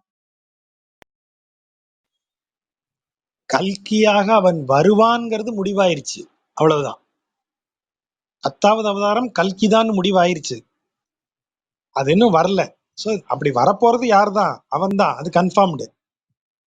ஸோ இது வந்து கன்ஃபார்ம்டு சீட்டு. 9 வந்து டிராவல்டு, ஒரு சீட்டு வந்து கன்ஃபார்ம்டு. இன்னும் டேட் மட்டும் தான் நமக்கு தெரியாது. ஆனா ஒரு சீட்டு கன்ஃபார்ம்டு. அந்த பொருள்ல தான் அதுக்கு எடுக்கணும். அவதாரம் நிகழ்ந்ததாக பொருள் இல்லை, அவதாரம் நிகழ்வது உறுதி, அதை எடுக்க போவதும் நாராயணன் தான் என்பதும் உறுதி என்பதால் கல்கியாக ஆகுபவன் அவனே அப்படின்னு முடிக்கிறாங்க. அவ்வளவுதான். ஓகே. ஆனா இந்த மூவுருவில் ராமனாய் அப்படின்றதுக்கு அவங்க ரொம்ப ஸ்பெசிஃபிக்கா சொல்றதுக்கான காரணம் ஏதாவது இருக்கா? ஏன்னா யூசுவலா அவதார நோக்கம் அப்படின்னு பார்க்கும்போது நம்மளுக்கு கிருஷ்ணர், ராமர் ஒரு நரசிம்மர் இவங்களுக்கெல்லாமே ஒரு இது உண்டு. பட் ஆனா பலராமருக்கு அவ்வளோ ஒரு இம்பார்ட்டன்ஸ் ஒரு வெயிட்டேஜ் கொடுக்கறது இல்லைல்ல. அதாவது இந்த தசாவதாரம்ங்கிற சொல்லே ரொம்ப பின்னாடி வந்தது. ஆக்சுவலி தசாவதாரம்ங்கிற சொல் வந்து இந்த பௌராணிகர்களால ரொம்ப பின்னாடி உருவாக்கப்பட்டு நிலைநிறுத்தப்பட்டதுதானே தவிர, அவதாரம்னு சொன்னா அவருக்கு 27 அவதாரங்கள் உண்டு. பெருமாளுக்கு பாகவதத்தின்படி 27 அவதாரங்கள் உண்டு. மாமரமாக இருக்கக்கூடிய அவதாரம் கூட ஒண்ணு உண்டு. அவர் வெறும் மாமரமாக நிற்கிறார், மாமரமாக உருவெடுத்து நின்றதும் ஒரு அவதார கணக்கு உண்டு. ஹயக்ரீவராக அவர் அவதாரம் எடுக்கிறார். பிரம்மனுக்கு வேதத்தை உபதேசிப்பதற்கு அம்சம், அதாவது அன்னப்பறவையாக வடிவெடுக்கிறார். இது எல்லாமே அவருடைய அவதார கணக்குல உண்டு. அப்போ 10 அவதாரங்கள்னு சொல்லும்போது ஈஸியா தசாவதாரம் ஞாபகம் வச்சுக்கிறதுக்கு நல்லா இருக்குன்னு அதை எடுத்துக்கிட்டாங்க. ஆனா அதுல ஒரு அவதாரம் மட்டும் எப்போதுமே கொஞ்சம் மாறி மாறி வரும். சில இடங்கள்ல சில புராணங்கள்ல புத்தர் பலராமருக்கு பதிலா வருவார். புத்தர் ஒரு அவதாரம் என்று சொல்லப்படுவது உண்டு. அந்த ஒரு அவதாரம் மட்டும் கொஞ்சம் முன்னையும் பின்னையுமா ஏதாவது ஒன்றை போட்டு நிரப்பிக்கிறாங்க, 10 அவதாரம் கணக்குல கொண்டு வரணுங்கிறதுக்காக. ஆனா பலராமரும் ஒரு அவதாரம் என்று சொல்லப்படுவது பாகவதத்துல ஒரு மரபு இருக்கு. அதாவது அந்த ஆதிசேஷனுடைய வடிவம்தான், அம்சம்தான் இவர், யாரு? பலராமர். அதனாலதான் பலராமருக்கு கடும் கோபம் வரக்கூடிய ஆளு, பெரிய வலு கொண்ட ஆளு, பெரும் வலிமையும் சட்டுன்னு கோபம் வந்துடக்கூடிய முன்கோபம் மிக்கவரும் ஆகிய பலராமர் அப்படின்னு தான் புராணங்கள்லயே அவரை சொல்லுவாங்க. அப்படிப்பட்ட பலராமர் அவர் யாராக இருக்கிறார்? இறைவன் தானே அதுவாகவும் மாறி இருக்கிறான் அப்படின்னு சொல்லிதான் பலராம அவதாரத்தை எப்போதும் சொல்றது வழக்கம். சோ பலராமனை சொல்லும் போது அது ஆதிசேஷ அம்சம்னு சொன்னா கூட அதுவும் இறைவனது ஒரு பகுதியாக சொல்றது ஒரு மரபு, அவ்வளவுதான். சோ அந்த 10 கணக்குக்கு தான் உள்ள பலராமர் வராரே தவிர அவதார நோக்கோடு இருக்கக்கூடியதுல இவர் வரல. ஆகவேதான் அதை என்ன சொல்லுவாங்கன்னு சொன்னா, பலராம அவதாரத்தை துணை அவதாரம்னு சொல்றது ஒரு ஒரு பொருட்டு உண்டு. இப்போ ராமன், கிருஷ்ணன் இந்த 2 அவதாரங்களுமே முழுமையான அவதாரங்கள். ஆகவே அது முக்கிய அவதாரங்கள்னு சொல்லுவாங்க. அவங்க பிறந்ததிலிருந்து இறந்து போகிற வரைக்குமான ஹிஸ்டரி நமக்கு கம்ப்ளீட்டா கிடைக்கும். அவங்க லைஃப்ல இருந்து நம்ம நிறைய எடுத்துக்க முடியும். ஆகவேதான் அது 2 முக்கிய அவதாரம். அப்புறம் இன்னொன்னு எல்லாம் வந்து இந்த இந்த தருண அவதாரங்கள். அந்த தருணத்தில் தோன்றி அந்த வேலையை முடிச்சுட்டு போயிடும். நரசிம்மர், கூர்மம், மத்சம் இதெல்லாம் அந்த மொமெண்ட்ல தோணும். வராகம் குழந்தையா பிறந்து வளர்ந்ததெல்லாம் நமக்கு தெரியாது. அந்த நொடி பூமியை காப்பாற்ற வேண்டிய நேரத்துல வராக அவதாரம் எடுத்து அதை காப்பாற்றி வச்சுட்டு வராக அவதாரம் அதோட முடிஞ்சது. அப்ப அந்த மாதிரி அந்த தருணத்திற்கு மட்டும் தோன்றக்கூடிய அவதாரங்கள்னு உண்டு. அப்புறம் துணை அவதாரம்னு சொல்லும் போதுதான் இந்த பலராம அவதாரம், புத்த அவதாரம் இது எல்லாத்தையுமே அதோட சேர்த்துப்பாங்க. கபில மகரிஷி நம்ம சொல்றோம் இல்லையா, கபிலர் இவருடைய அவதாரங்களில் ஒன்றாக 27 அவதாரங்கள்ல கபில ரிஷி ஒரு அவதாரம். நம்ம நம்ப முடியுமா நம்மளால? கபிலர் ஒரு அவதாரமாக பாகவதத்துல சொல்லப்படுறாரு, புத்தர் சொல்லப்படலாம். ஆக அது வந்து ஒரு மரபு தானே ஒழிய இந்த 10 அவதாரங்கள்ல இருக்கக்கூடிய ஒரு இந்த அவதாரத்தினுடைய நோக்கம், அவதாரம் வந்தவொடனே யாரையாவது சம்ஹரிக்கிறது அப்படி பண்றதுங்கிறதெல்லாம் சில அவதாரங்களுக்கு இல்ல. இந்த துணை அவதாரங்களுக்கு பெரும்பாலும் அப்படி இருக்காது. ஆகவேதான் அதை அப்படி சொல்றோம். நன்றி ஜாஜா. இன்னும் ஒரு சின்ன ஆட் ஆன் கொஸ்டின். ஆனா இப்போ பலராமருக்கு ஆக்சுவலா கோவில் இருந்ததா சிலப்பதிகாரத்துல ஒரு குறிப்பு உண்டுல்ல? அது நம்ம பலராமர் தானா? இல்லைன்னா வேற ஏதாவது அவதாரமா அது? அது பலராமன்கிறது நம்ம வரலாற்று ரீதியாக பார்க்க போனால் அதனுடைய கையில கலப்பை ஆயுதமா இருக்கு. கலப்பையை ஆயுதமாக கொண்ட தெய்வங்கள்னு சொன்னா 2 பேரு. ஒண்ணு வாராகி என்று சொல்லப்படுகிற இதுல சாக்தத்துல அவதான் வந்து இவ தண்டநாயகி, ராஜராஜேஸ்வரியினுடைய திரிபுர சுந்தரியினுடைய தண்டநாயகியாக விளங்கக்கூடியவள். அதாவது அவளுடைய படை தளபதி. அவ வந்து வராகியினுடைய அவதாரம் மேழி என்று சொல்லப்படுகிற கலப்பையை ஆயுதமாக தாங்கியவள், உலக்கையை ஆயுதமாக கொண்டவள். உலக்கை, கலப்பை இரண்டும் அவளுக்கு ஆயுதங்கள். அப்ப அது எதை குறிக்கிறது? ஃபெர்டிலிட்டியை குறிக்கிறது. உழுது இடித்து அதை உணவுப் பொருளா மாத்துறது உலக்கை. அப்போ அதை ஆயுதமாக கொண்ட தெய்வம் என்று சொன்னால் பன்றி தான் பூமியை கிளறக்கூடியது, பூமியை அகழ்ந்து இடந்து எடுக்கக்கூடியது. ஆகவேதான் வராகம் அந்த செழிப்புக்குரிய தெய்வமாக ஆக்கப்பட்டது. இன்றைக்கும் பன்றி இருக்கிற இடம் செழிப்பான பூமி தான். வறண்ட பூமியில பன்றி இருக்காது. நீங்க பாத்தீங்கன்னாலே தெரியும், காட்டு பன்றி இருக்குன்னா அந்த பூமி செழிப்பான பூமின்னு அர்த்தம். பன்றி இருக்கிற இடம் என்னைக்குமே ஃபெர்டைல் லேண்ட் தான். ப்ராஸ்பரிட்டி உள்ள இடத்துலதான் பன்றி இருக்கும். நம்ம பன்றியே கேவலமா நினைக்கிறோம், ஆனா பன்றி இருக்கிற இடம் தான் செழிப்பான இடம். பன்றி வந்து நமக்கு அதன் குறியீடாக வைக்கப்பட்டது. அதை போலவே நமக்கு பழங்குடி மரபுல இந்த ஃபெர்டிலிட்டிக்கான ஒரு தெய்வமாக இருந்து அந்த தெய்வம் புராணத்துல இதோட வந்து இணைஞ்சிருக்கலாம். அந்த தெய்வமா பலராமன் இருந்திருக்கலாம். ஆகவேதான் பலராமனுக்கு கோவில் கட்டி வணங்குகிறார்கள்னு சொல்லும் போது வேளாளர், நிலத்தில் பாடுபடக்கூடியவர்களுக்கு தெய்வமாக அவன் இருந்திருக்கலாம், பலராமன்ங்கிற தெய்வம் இருந்திருக்கலாம். அதுக்கு ஒரு வாய்ப்பு இருக்கு. பலராமருக்கு கோயில் உண்டு, இப்பவுமே அவருக்கு கோயில் இருக்கு. ஒரிசாக்கு போனீங்கன்னா அங்க 3 தெய்வங்களாக இருப்பதுல பலராமன் தான் முதல் தெய்வம். முதல் பூஜை பலராமனுக்கு, அதற்கு பிறகு கிருஷ்ணனுக்கு, அதுக்கப்புறம் தான் சுபத்திரைக்கு. 3 பேருக்கும் தானே அங்க கோயில். ஸோ பலராமருக்கு கோயில் இருக்கு, நம்ம மரபுல நிறைய இடங்கள்ல இருக்கு. ஜாஜா, அங்க ஒரிசாவுல பூரிஜியா அதுல ஏன் சுபத்திரையை கொண்டு போய் வச்சிருக்காங்க? அது வந்து ஃபேமிலி கெட் டுகெதர் சார். தங்கச்சி அண்ணன், 2 அண்ணன் தங்கச்சி, அவ்வளவுதான். ஆமா. இல்ல அவங்க அதுக்கு ஃபேமிலி இம்பார்ட்டன்ஸ் இருக்காங்க. இல்ல, அது அவங்க குடும்பமா வைத்து வணங்குகிற ஒரு மரபா இருக்கலாம், அவ்வளவுதான். இப்ப நம்ம சோமஸ்கந்தர் வச்சிருக்கோம் இல்லையா, பையன் இருக்கான், இவ பையன் சிவனும், ஆமா, சிவனும் பார்வதி நடுவுல முருகன். ஸ்கந்தனை வச்சிருக்கோம். அத மாதிரி அவங்க 3 பேரையும் வச்சிருந்திருக்காங்க. அவ்வளவுதான். கணபதிய எக்ஸ்ப்ளோர் பண்ணிடுறாங்க இந்த அவரு எல்லா இடத்துக்கும் போவார் பாவம்.